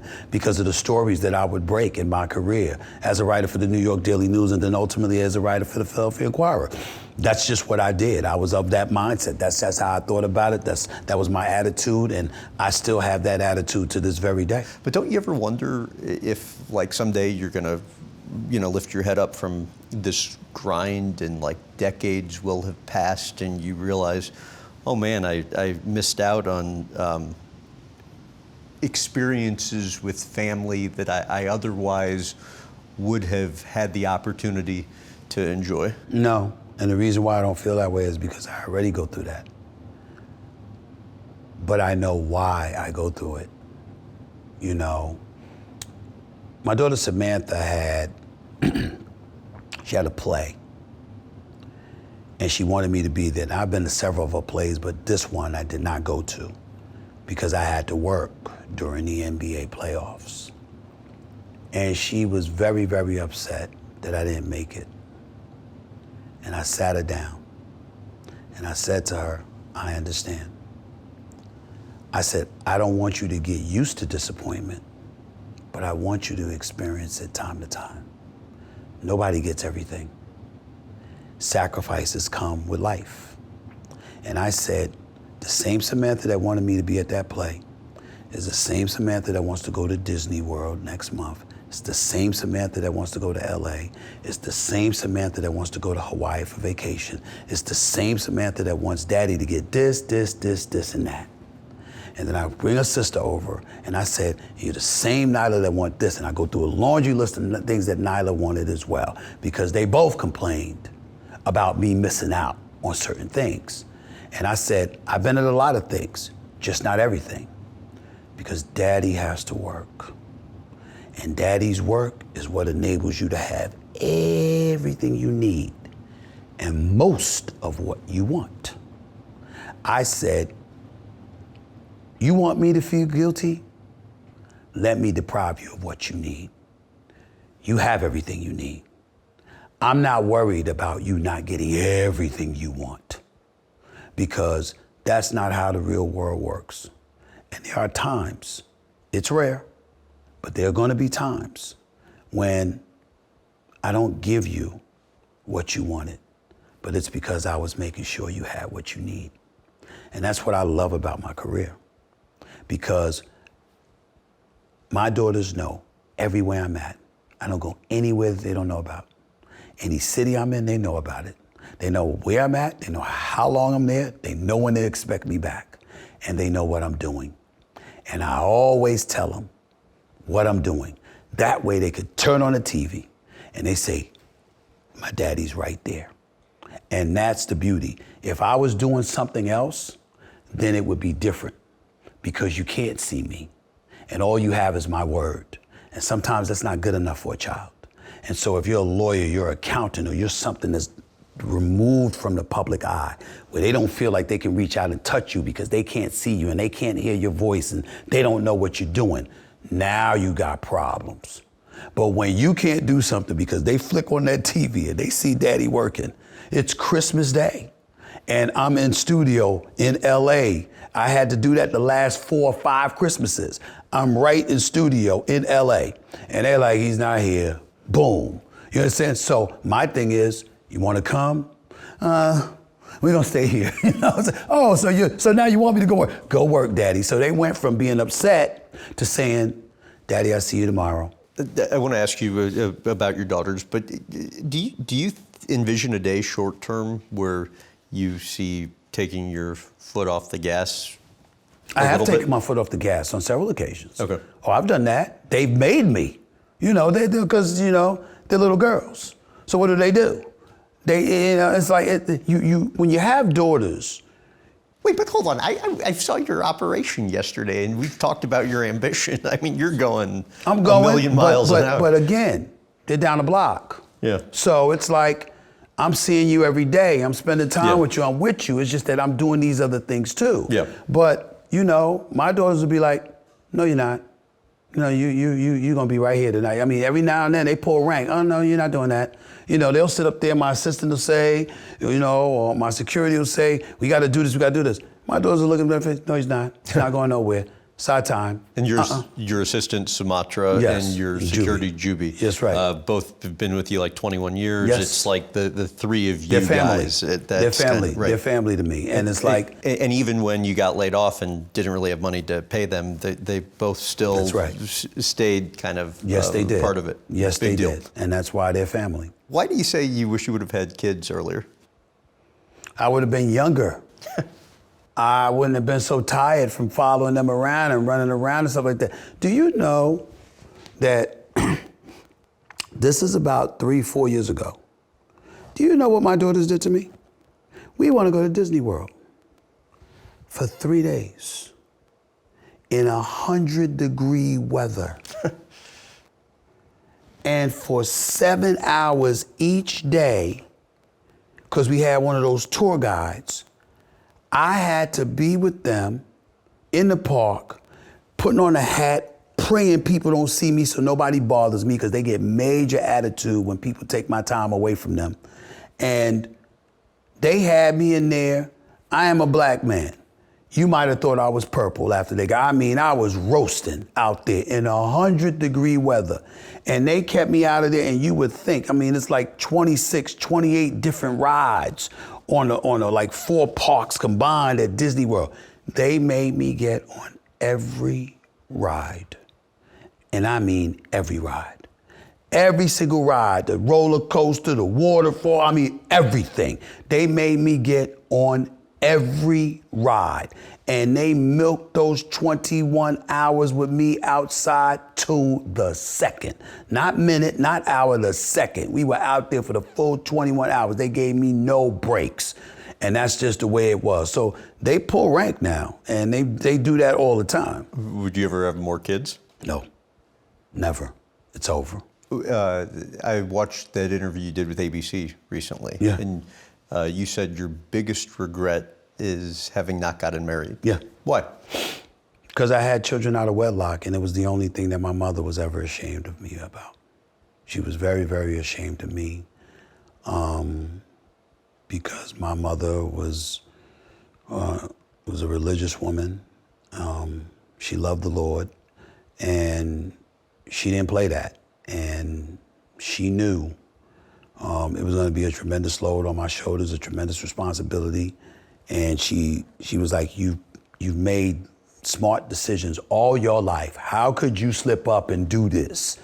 And, you know, Mom, I just did. There's no way around it.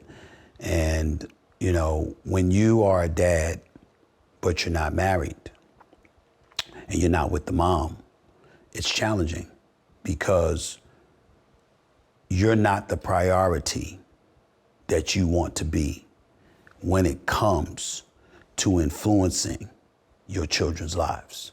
You have to work overtime to do that, because even though I've been blessed and very, very fortunate to have 2 women that are wonderful mothers to my daughters, the fact remains that by not being with them, it put me and my children in a very, very difficult position, because you're not there constantly having the impact that you want to have.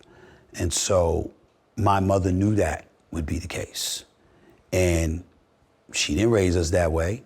She's like, what the hell? And she was furious with me, because she knew that I let things that happened at the job and let my mindset and everything distract me from being extra careful, and I took my eye off the ball in that regard.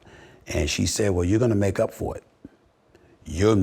First of all, you are not gonna be your dad, and what you're going to do is you're going to be the best dad that you can possibly be. And she said, this is not a request. And when she said that, I made a promise to her that that's exactly what I would be. And that's been my #1 responsibility ever since. But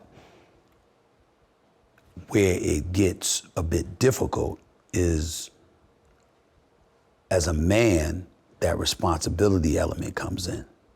Leader of the household, being the provider, being the protector, those kind of things. So now what happens is that, yeah, I'm doing what she asked me to do, but I'm doing it from the male perspective instead of from the female perspective. You know, females, you can work, you can provide a living, you can contribute to the household, but you're the nurturer, you're the matriarch. As a man, it's like, wait a minute, you got to keep it 100. You can't always, you know, be there for everything when you out there trying to provide to make sure that your children can have the best life possible. And so because of that, I had to, you know, I would talk to her about these things, and she was like, but you're working hard and you're doing what you're supposed to do to provide for them. She said, and you're in your life, you're with them constantly. She says, okay, so you're not a woman, you're a man, and you have a different responsibility, but it's still gonna be a challenge. And she felt no sympathy. She was like, you put yourself in this position, you be the best father you possibly can be. If you gotta work overtime to do it, then you gotta work overtime to do it, because that's what you did. You said you were engaged once, but you screwed it up or Yes. something. What went wrong? I wasn't happy. You know, it wasn't cheating or anything like that. I was not happy. And because I wasn't happy, I ended it. You know, I recognized it was my fault because a lot of it had to do with my work, my schedule, my mindset. I wasn't the kind of guy that just want to sit at home and come home and, you know, be with a wife and kids and lay down and relax. I wasn't that guy. I want to be out there. I want to be working. I want to be on the grind. I want to be successful. I want to be succeeding, taking on new challenges and pushing myself to the limit and finding out what I was made of. But there was a period of time too where monogamy just was not for you. Well, that was because I was on the road. Yeah. That was all. I mean, I'm not one that has to have multiple women in my life and all of that other stuff. But I am somebody that need to be around you. Like if I'm not around you, I'm not the kind of person that you need to leave alone and think that, oh yeah, I'm in a relationship, so I'm gonna be monogamous. Not then. I can do that now because I'm in my 50s. I've been to the circus. But when you in your 20s and 30s, you ain't thinking like that. You're like, oh no, I'm on the road 200 days out of the year. I'm not trying to be in a monogamous relationship. I'm meeting women wherever I go. But you get to a point in life, you grow up, and you know, that stuff is old news. You know, you're just looking at it, it's like, I've been there, done that. This ain't nothing but trouble. Let me chill out, you know, that kind of stuff. But I had to go through that to get to that point. If I didn't go through that, then I'd still be feeling like I missed out. You think you eventually get married? Yeah, I will. I think so. Why? Because I don't like being alone. I like having people in my space. I love family. You know, it's not about, everything ain't about sex. Sex is important, don't get me wrong, in any fruitful relationship, to be quite honest with you. But you know what? So is family. So are the Sunday barbecues. So are the cookouts. So are the walks in the park, on the beach. There's a lot of things that are intimate that is important to have in your life. And the older you get, the more you appreciate that. Because the stuff that you used to want to do no longer suffices. Like I'm so grateful that I'm not one of those guys that, you know what, I want to be the old dude at the club. I love the fact that I've never been that guy. I didn't want to be the young dude at the club. I mean, you go to clubs, you go to parties and stuff like that every now and then, but I've never one that salivated towards that stuff or for that stuff. I've never been that guy. To me, nothing pleases me more. You go to a jazz club or a comedy club, or you just go out to dinner, to a lounge, to socialize and talk and stuff like that. There's nothing better than that to me. That is peaceful, that is cool. And the fact that I'm older and I know that I wasn't that party animal when I was younger, it's so much easier for me not to be that party animal now. I come home and there are times I won't leave my house for days. I'm fine. Yeah. I'm happy about that. And that to me is a very, very big deal, because if you clamored for other stuff, you'd get yourself in trouble. And I know you've had a special somebody in your life for a number of years now, but it's funny, I was talking to Cardell, and he goes, you mentioned Marshall earlier. Yes. He's like, you know, outside of Marshall, it's really the only person in our group who has had a marriage that has been a huge success. Marshall was with his wife, Cece, from the time they were in high school. And so, And he's never thought about departing. And so Cardell said he thinks because of that, there's just a level of fear connected to the idea of marriage. Fear, well, we all grew up around divorcees. We've seen relationships crumble before our very eyes. We've seen people that were married in name only. We've seen it all. Yeah.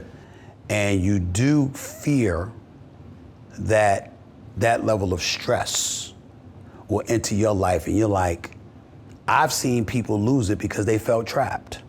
It wasn't because they were quote unquote married and that was it. It was because there was no way out without paying a huge price. And you do find yourself saying, why pay that price? You see the divorce rate, you see the friction, you see people getting sued, you see people smiling and committing their lives to one another forever and ever, you know, till death do us part, and 2 years later they giving each other the finger and saying, I hate you. You know, you've seen all of these things. People like him, people like me and others, we've seen this. Like he said, Marshall's the only one. He doesn't know my boy Jeff that I went to high school with because we all went to different high schools. But my boy Jeff that I went to high school with, he and I are still friends to this very day. Jeff has been happily married for 33 years. Ecstatic, he's in his pajamas at 6:30. He's living, I mean, he don't have to say, he says stress is bad for the poor. You should see the stuff that he says. It's crazy. He'll go to get his daughter a new vehicle and stuff, and they're trying to sell him something. He's like, my wife wrote this check and told me to do this, and this, and that's all I know. Like, he doesn't care, he leaves everything to her. It's like, cool. People like me, Cardell, and others who grew up and you know, had to handle an inordinate amount of responsibility on our own from the time that we were teenagers and stuff like that. We don't know how to relinquish that level of control. We don't know how to concede, you're the one, you have my life is over as I knew it, here it is, let's move forward together. We don't know how to just do that. We know how to love, we know how to care, we know how to be the best people that we can possibly be. We know how to honor commitments and stuff like that. But in the same breath, just relinquishing ourselves to somebody else to that degree is a bit trickier. And the more folks push, the more we repel. Like if, you know, I've had situations in the past where it was like somebody wants to be all up under you. Yeah, it's nice. I appreciate the fact that you care and stuff like that. But you do get to a point where it's like, damn it, I want to go to a game. I want to go watch television. I want to do this by myself. I want to be at peace, being okay. You know, you do want to do that. You don't want to feel that level of suffocation. You don't want to feel, you know you're obligated, but you don't want to feel an obligation. Well, not to mention you're in your late 50s versus your late 20s. That's right. And you're understandably set in your ways as anybody would at that stage. I have a wonderful life. But I think the most wonderful part about my life, you know, with all due respect to everything that I have going on in my life personally and professionally, is the fact that I can be alone.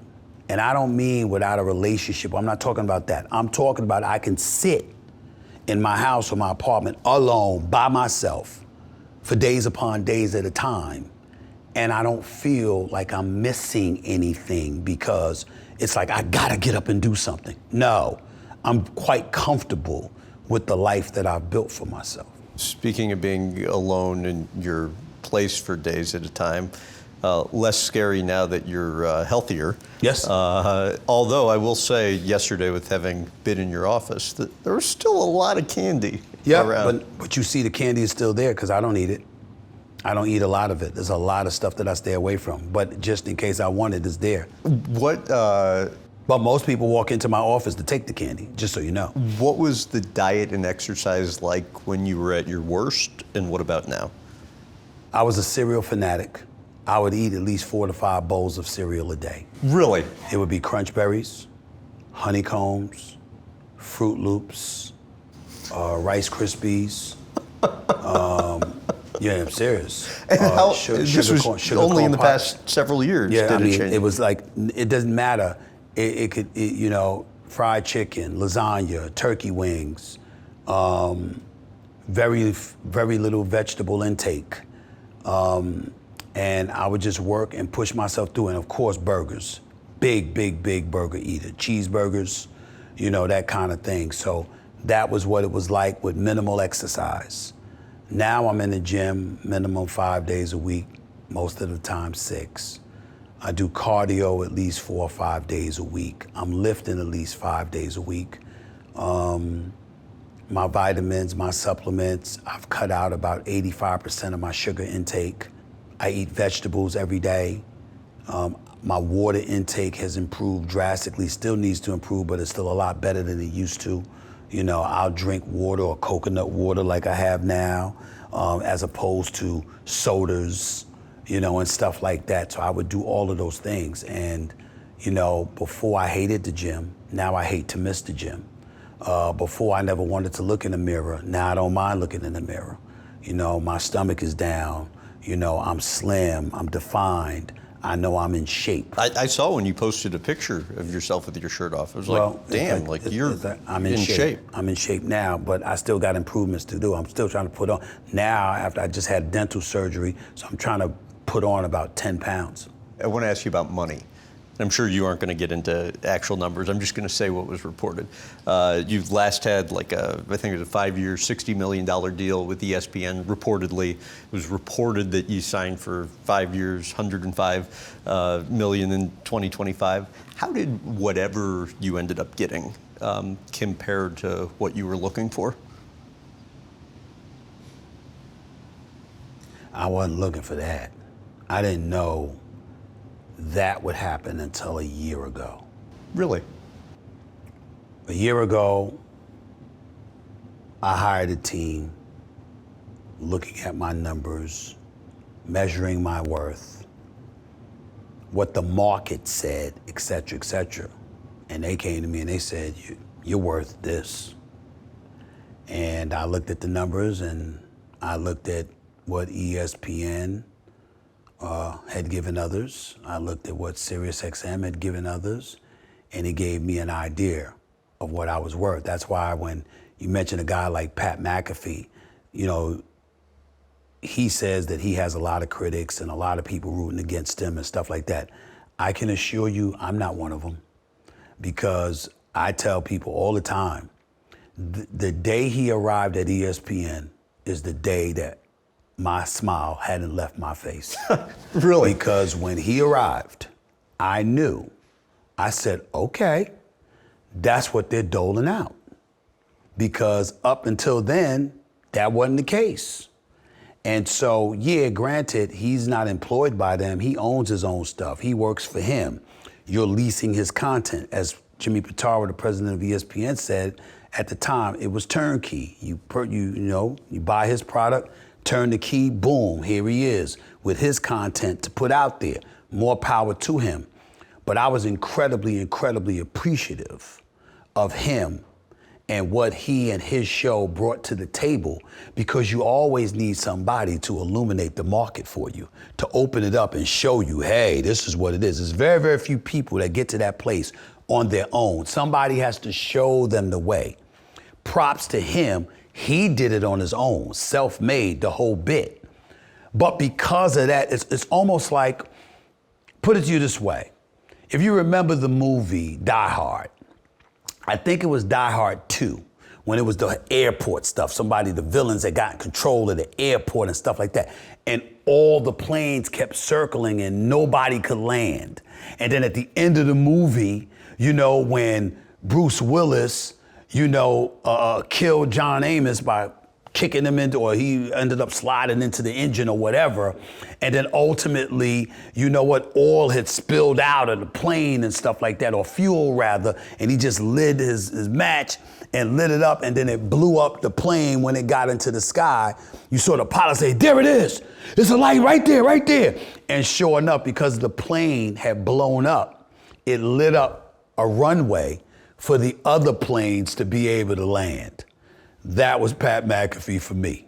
Because I saw, okay, this is what I was looking for. All right, you're saying this is this, but Here's where he is. So he's coming on at 12 noon. Well, I'm coming on at 10. Different time slot, calls for different dollars, different ratings, all of this other stuff. So he illuminated that for me, which is why I was always appreciative of his arrival at ESPN. It's the best thing that happened to me. Okay, it's funny you mentioned that, though, and it's clear you love him for that reason. I have heard that you guys might not care for each other too much. No, that's not otherwise. true. That's not true. Not even a little bit? No. We had... Was there a time? No. We had a difference of opinion about something. He thought that I did something that I didn't do. Somebody else had done it.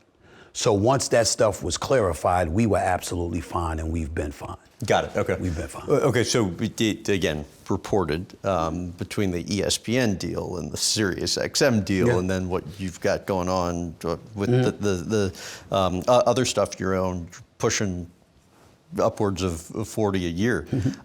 It's clear That's not true, but I understand. It's clear from being around you yesterday, there's still some level of money motivation. Like, do you have financial goals? Of course I do. I want to be wealthy. I don't want to be rich. You know. I mean, you're both now. I don't believe that. I don't believe that. First of all, I don't have the money, and I have to earn the money. I have to work for it. When ESPN signed me to 5 years, they didn't pay me up front. I still got to show up and earn it, you know? So, I mean, the money's coming. It's guaranteed, barring a morals clause violation, which is not going to happen. So, because of that, I'm fine, you know, but I still got to go out there and earn it, you know? So, my attitude is I don't have it. I have it coming, but I don't have it yet. That's number one. Number two, a lot of it from both parties is as a 1099 because I own my business. Well, you've seen my shop, and you see I have employees. Who's paying them? That would be me. So all that money's not mine. I have the ability to start a business, which I've done, and to elevate that business with the quality of content I put forth, and hopefully I'll be able to generate an inordinate amount of revenue along those lines. But you've got, I mean, I have, you know, I don't have cameras and sitting at home on my couch. I have a studio. I have a television studio. I can do a television show from my studio tomorrow.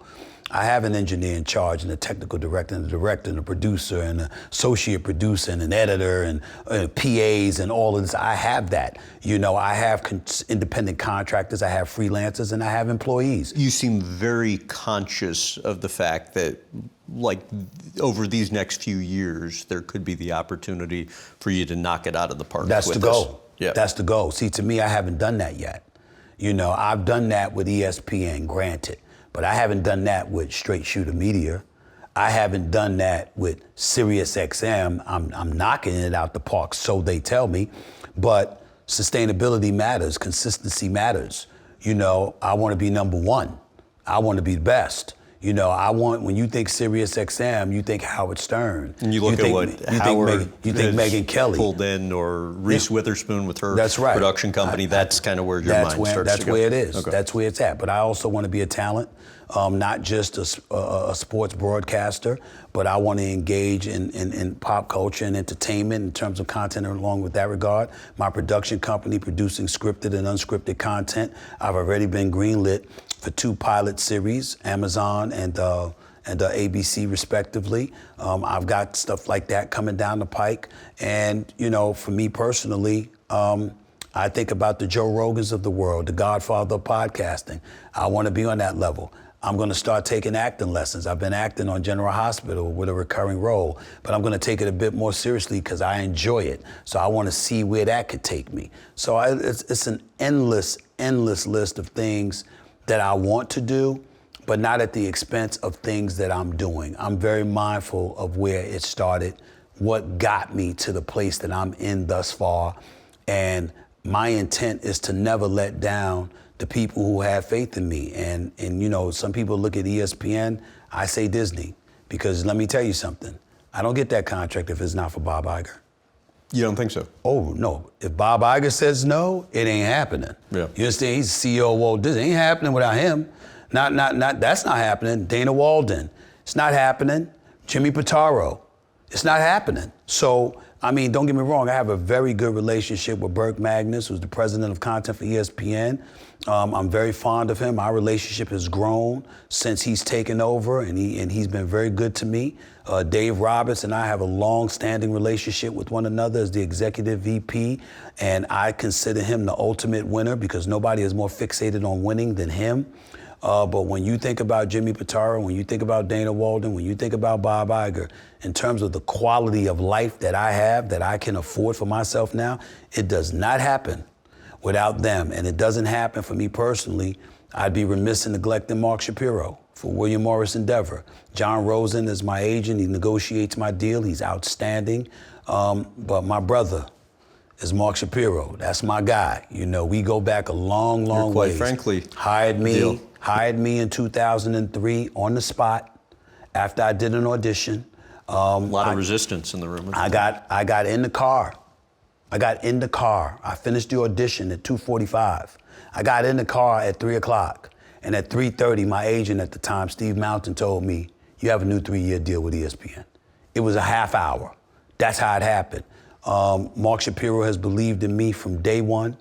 He has never, ever, ever deserted me. And he has always had my back. And we are more than just, you know, an agent and client, an agency and client relationship. We're like brothers to each other. And, you know, I know my lane. I know who he is. I'm not Mark Shapiro, you know, and just like as an on-air talent, he's not me. But where our worlds collide, with him being in his lane and me being in my lane, where our worlds collide, there's nobody else that I would rather have in my corner than him. I love him. I want to ask you about your favorite topic, LeBron. Okay. And jokingly say that, but I did, you know, you were glowingly talking about him today, as you have, you know, so many other occasions. I was talking to your nephew, Josh, the other day, and he says to me, it's bullshit, like that Steve doesn't like him. He's like, it's all for TV. No, that's not true. We don't like each other, and the world needs to know that, but I don't talk about it anymore because I don't know how to, all I can do is put it to you this way. And I'll even say that I hope he's watching when I say this. Media, athlete, that's all in water sometimes. And I got that part.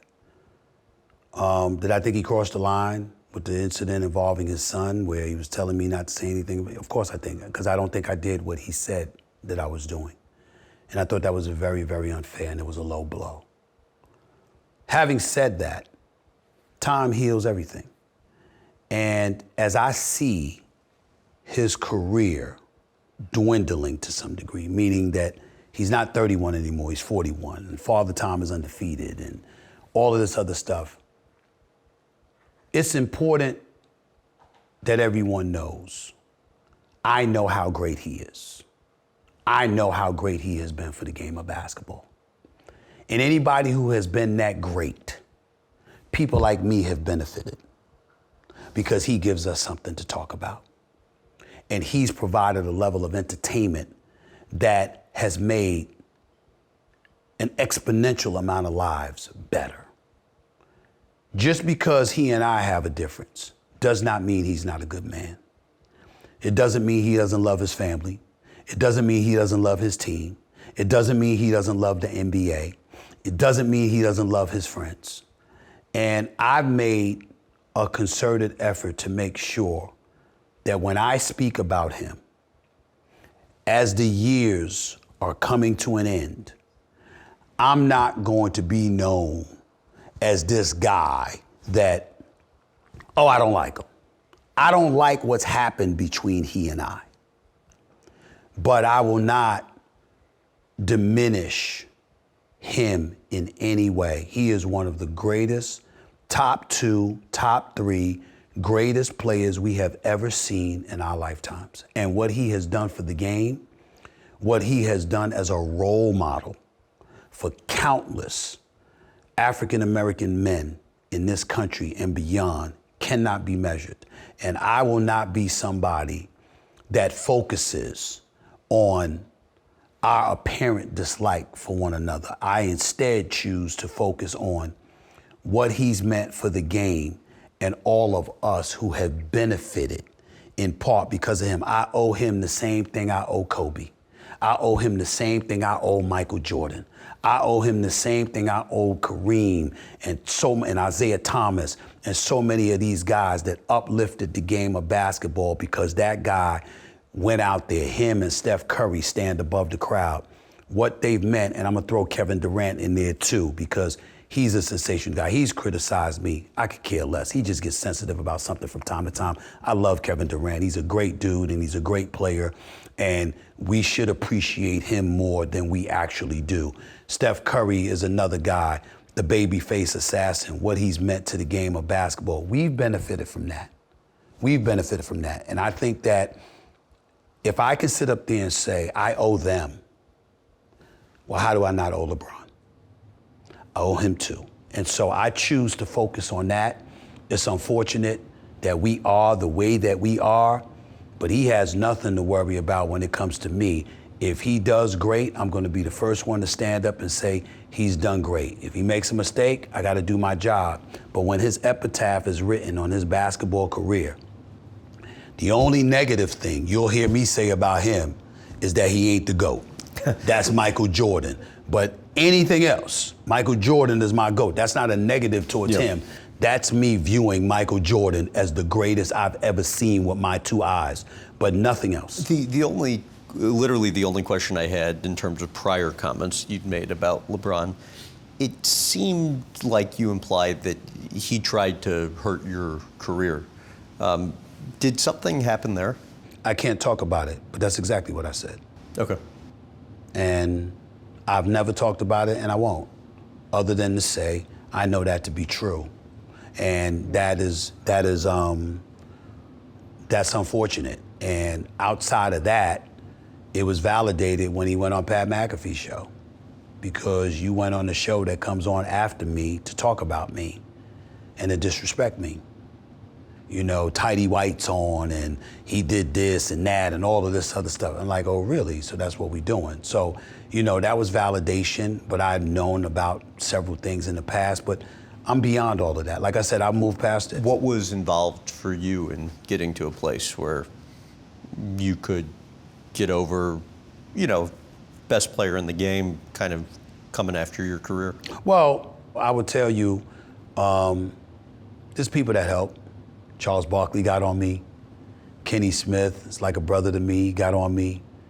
You know, Shaq. And then guys internally, Ryan Clark, Swagoo, Marcus Spears. I love those brothers. They're my brothers. And they weren't the only ones. And people that had your back. Yes, yeah. But here's the other thing. My daughters love LeBron. And I had to look at them and say, yeah, he is. He is phenomenal. You know, they ain't lying. You know, he's one of the greatest ever. And so, you know, again, you can have differences with people. But if you're a grown-up, if you're a man, you're able to compartmentalize and say, we might have a disagreement. We might have a beef. But that doesn't mean you should. It doesn't mean you should look at him in a negative kind of way. I might have affected him in ways that other people haven't, and that might have provoked him to do whatever. You know, I don't know. But at the end of the day, I just know that I'm 58 years old, and I'm not interested in walking around bitter and with a grudge and with all of this other nonsense, especially for somebody who has done so much for our community, has done so much for the sport, has done so much for the game. And just think about it. Always talking to the media, always answering questions, always showing up when he's the marquee and answering the call. Time and time and time again, he's done this throughout an illustrious 23-year career. I know what kind of man my mother raised me to be. And for me to try to sully that, what he has done for so many people, to me, that's not how I was raised. And I'm just not gonna do that. I'm not gonna do that. I know that our differences are our differences, and for whatever reason, they'll probably stay that way. But I know that I will never root against him, and that I will never be one that contributes to the any lack of appreciation that somebody tries to show him. We have a lot to thank LeBron James about, and I'm gonna make sure that I'm somebody that does what I always do, call it like I see it. And in the end, his career can end today. He is one of the top, in my mind, 2, in other people's mind, top 3, top 5 players that has ever blessed the planet Earth. And that is how I will talk about him when he is long gone from the game. I will still talk about him that way. It will not be in any other way than something that appreciates his overall greatness. To what extent have you been discriminated against professionally over the years? Racism is always a part of the equation. When you're black, you're going to encounter racism. That's just a given. Just because I don't talk about it much doesn't mean that it doesn't exist. It means that I was raised by a mom that made it very, very clear to me, you don't have the license to use that as an excuse. Figure out a way to work around it and move forward. You don't have to ignore or act like it doesn't exist, but it's an obstacle that you have to overcome. As I've traveled the country, as I've traveled the world, I have found out people of different ethnic groups, white, Hispanic, whatever, I have found that most people are judging you by the content of your character and by your deeds and actions, not by race. And that's a very, very fortunate reality and epiphany to hit me, because growing up in the streets of New York, not exposed to people of different ethnicities, you don't believe that most of the time. You believe that this is what is and always will be, et cetera, et cetera. And I think that when I got let go in 2009, and I had that infamous, or whatever what you want to call that moment with my mama, you know, when she brought me breakfast and left the handheld mirror, and she ultimately jumped in my ass big time, you know, that was a big, big deal, because my mother, her mother, my grandmother, was white. Her name was Carmen Brady. And no one ever loved me more. I mean, she was right there with my mama. My mother was tough love. Grandma, no, love me Stevie. You know what I'm saying? She took care of me, and she taught me more about racism than my mother. How so? Because my mother didn't want to talk about it. But my white grandmother would say, here's what she said. Yes, a lot of us are racist. You're absolutely right. Here's what it looked like. And she'd tell me. You know, and sure enough, I'd go out there and, you know, because she was white, I wasn't believing her, because I'm like, her interpretation of what racism is, I'm not sure that would vibe with what black people would say, but she's my grandma and I love her. And then I go out in the real world and I'm like, yeah, and black folks saying the same thing and you're experiencing these things, et cetera, et cetera. And so I'd look at it and I'd say, okay, what am I gonna do with that? Because I plan on being in an elevated position where you're gonna hear my voice, you're gonna see me, and I'm gonna have an impact. How am I gonna handle racial issues? And my mother just said it plain one day, just be fair. And call it out when you see it. And when you see other people calling it out and it's not the case in your mind, say so. She said, because what you don't wanna do is blow into the wind and make the same arguments all the time and it has no impact. She said, everything can't be race. Sometimes it's people that don't like you. Sometimes they don't like how you acted. Sometimes they don't like your attitude. They don't like your actions. And you have to be able to decipher the difference and then speak your truth in that way. And so as I did that, all of a sudden my world opened up even more, because I didn't just have black friends. Now it's white friends. Now it's Hispanic friends. You know, everybody's, you know, talking, because why? You're willing to say you can talk about it. I can't tell you how many times white folks have walked up to me, can I ask you a question? Blah, blah, blah, blah, blah. Is this racist? If I thought that, is that racist? Oh, wait a minute. Even if it is, I'm not mad, because you asked. So because you asked, that tells me that you want to know. And you want to know, so it's a problem you can alleviate. And if you're willing to alleviate that kind of problem, then that contributes to making the world a better place. How can you pull that off if I'm going to automatically assume this is who you are, this is how you feel, you don't give two it's about me or how I feel, and that's that. We'll never get anywhere. But when you're willing to listen, the floodgates of dialogue and communication open up in such a way that you have a chance at making your specific environment a better place, ultimately the community a better place, ultimately this world a better place. And so my mother, my grandmother, and others instilled that in me, which gave me the open-mindedness to be able to say, I'm gonna say this because this is how I feel based on these facts. And a lot of times when I see racism, I'll call it out. We're talking today about NFL coaches. 10 openings, 8 hires, not one single black coach hired. That's a problem, especially knowing the history of the National Football League, so much so that the Rooney Rule needed to be instituted in 2003 and ultimately modified in 2022. That wouldn't need to be the case if racism wasn't a problem.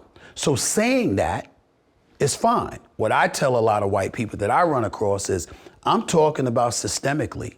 I'm talking about a system. I'm talking about an environment. That doesn't mean you, because there's plenty of people that don't think like that. Remember, folks was marching in the civil rights movement. There were some white folks, there were some Jewish folks marching with black folks to gain civil rights. Well, how did that happen? Because they didn't feel the way you had some Dixiecrats feeling or some Southerners feeling at that particular moment in time. All of those things come into play. And when you're able to compartmentalize and commit yourself to judging individuals on the content of their character, not the color of their skin, as the late Dr. Martin Luther King said, then guess what? You have an opportunity to contribute to making the world a better place. And that's what I try to do. Politics is an area you are increasingly getting into. Tell, if you don't mind, about the conversation you had with then celebrity entrepreneur Donald Trump off air as it pertained to banks and how that influenced your thinking? I'm doing the show, quite frankly, on ESPN2, my own show, talk show from 2005 to 2007. I believe it was in 2006. He's the host of The Apprentice, has the intro music going doo-doo, doo-doo, doo-doo, doo-doo, doo-doo. I love that music, right? And so he comes out and he's talking to me. Right? Yeah, he comes out to that music and it was great, and he let me touch his hair to prove he wasn't wearing a toupee and stuff like that, and he did all of that, right? And but we were in the green room, and he gave me some advice that I've never forgotten. He said, not just know your worth, but go for it all. Always pursue the most. And I said, explain, what do you mean? And he said, when you go to a bank and you borrow $3 million and you can't pay it back, you got a problem. He said, but when you go to a bank and you borrow $300 million and you can't pay it back, we've got a problem. He said, the moral of the story is, the more you convince someone to invest in you, the more they must work diligently to ensure your success. Don't come cheap.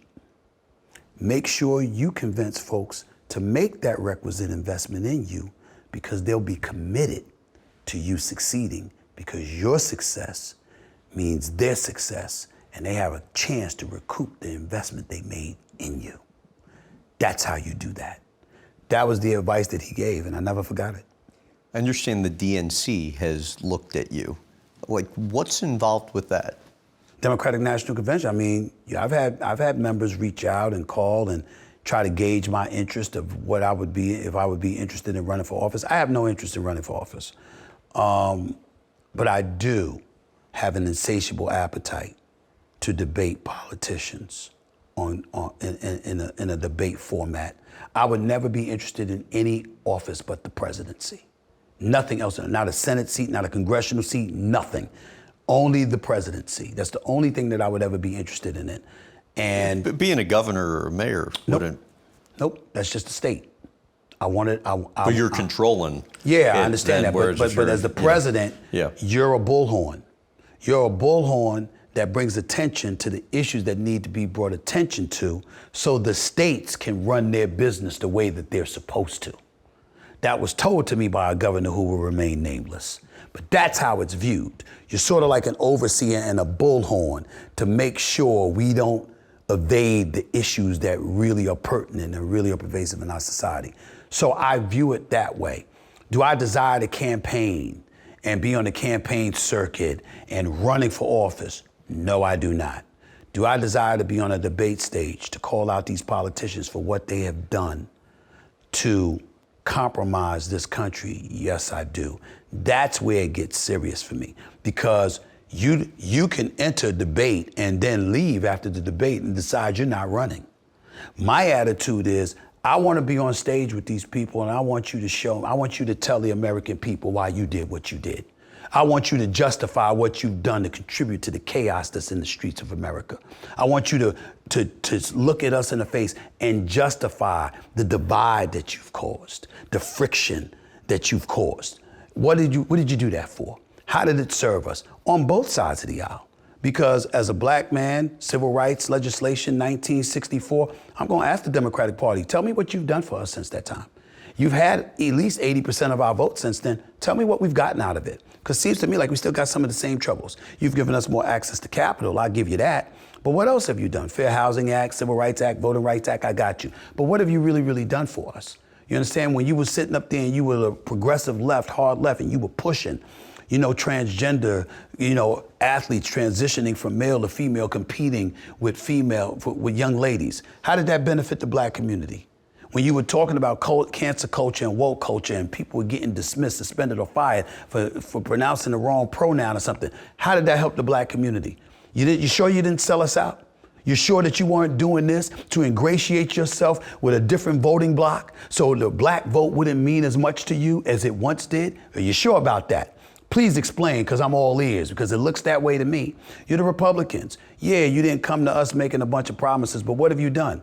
You talk about the American people and you're saying, hey, Obamacare is horrible. Well, Obamacare got about 24 million people some health care. Okay, what did you do? Obamacare was passed 2010. It was implemented into law by 2015.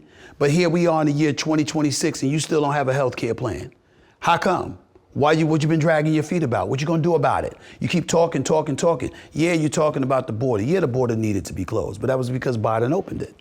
If Biden hadn't opened it and followed Obama, who deported more people than Trump did, in Obama's term in office, over 3.1 million people were deported. How come you didn't follow that, Joe Biden? How come you didn't follow that, Democrats? How come it was okay to celebrate ICE at that particular time when when Obama was in office, and you had networks literally traveling with ICE to show you the marvelous work that they were doing, but suddenly Trump is doing it, and now it's a pariah, and ICE needs to go, and it needs to be completely banned. Why are sanctuary cities existing? Why is that? Why do you get to, implement laws that could get you to ignore federal laws? How is that? How does that benefit our country? I'm saying to ask ourselves these questions, to see the difference between a Gavin Newsom and a Governor DeSantis, to see the difference between, Josh Shapiro and Greg Abbott, to know these kind of things, I think are things that enlighten us as American citizens. And I know that I'm no aficionado, but in the same breath, I read and I'm a conscientious observer and I care. So when I ask a question, I'm not trying to be cynical. I'm not trying to play the blame game. I want an answer. I want you to answer the question because you volunteered for elected office. You volunteered to represent the American citizen. Answer the question. Tell us what you're doing. Tell us why you did what you did. Tell us how it benefits somebody other than you. Talk to me about those things. I like the idea of being able to challenge people outside the realm of sports about issues that are far more important to people than sports. That turns me on. And the reality is, the cliff notes of that is your goal is to have a platform that can influence the outcome of elections. Well, in addition to illuminating. Not so much influence the outcome of an election. To make elected officials know there's certain people you don't get to get around. And I intend on being one of those people that you don't get to get around. You're gonna have to come through this avenue when all is said and done, if I have anything to say about it, before you get to that place. Because I know that eventually when the time is right, rather than me learning and just listening and doing it that way, I'm going to ask some very pointed questions that I know the American people are going to want answers to. But it's also selfish from this standpoint. It's made me more passionate about sports than ever. There have been times where I was getting a little bored doing what I was doing. Now I'm excited because of the challenge of having to know a multitude of things and going out there and making it sing.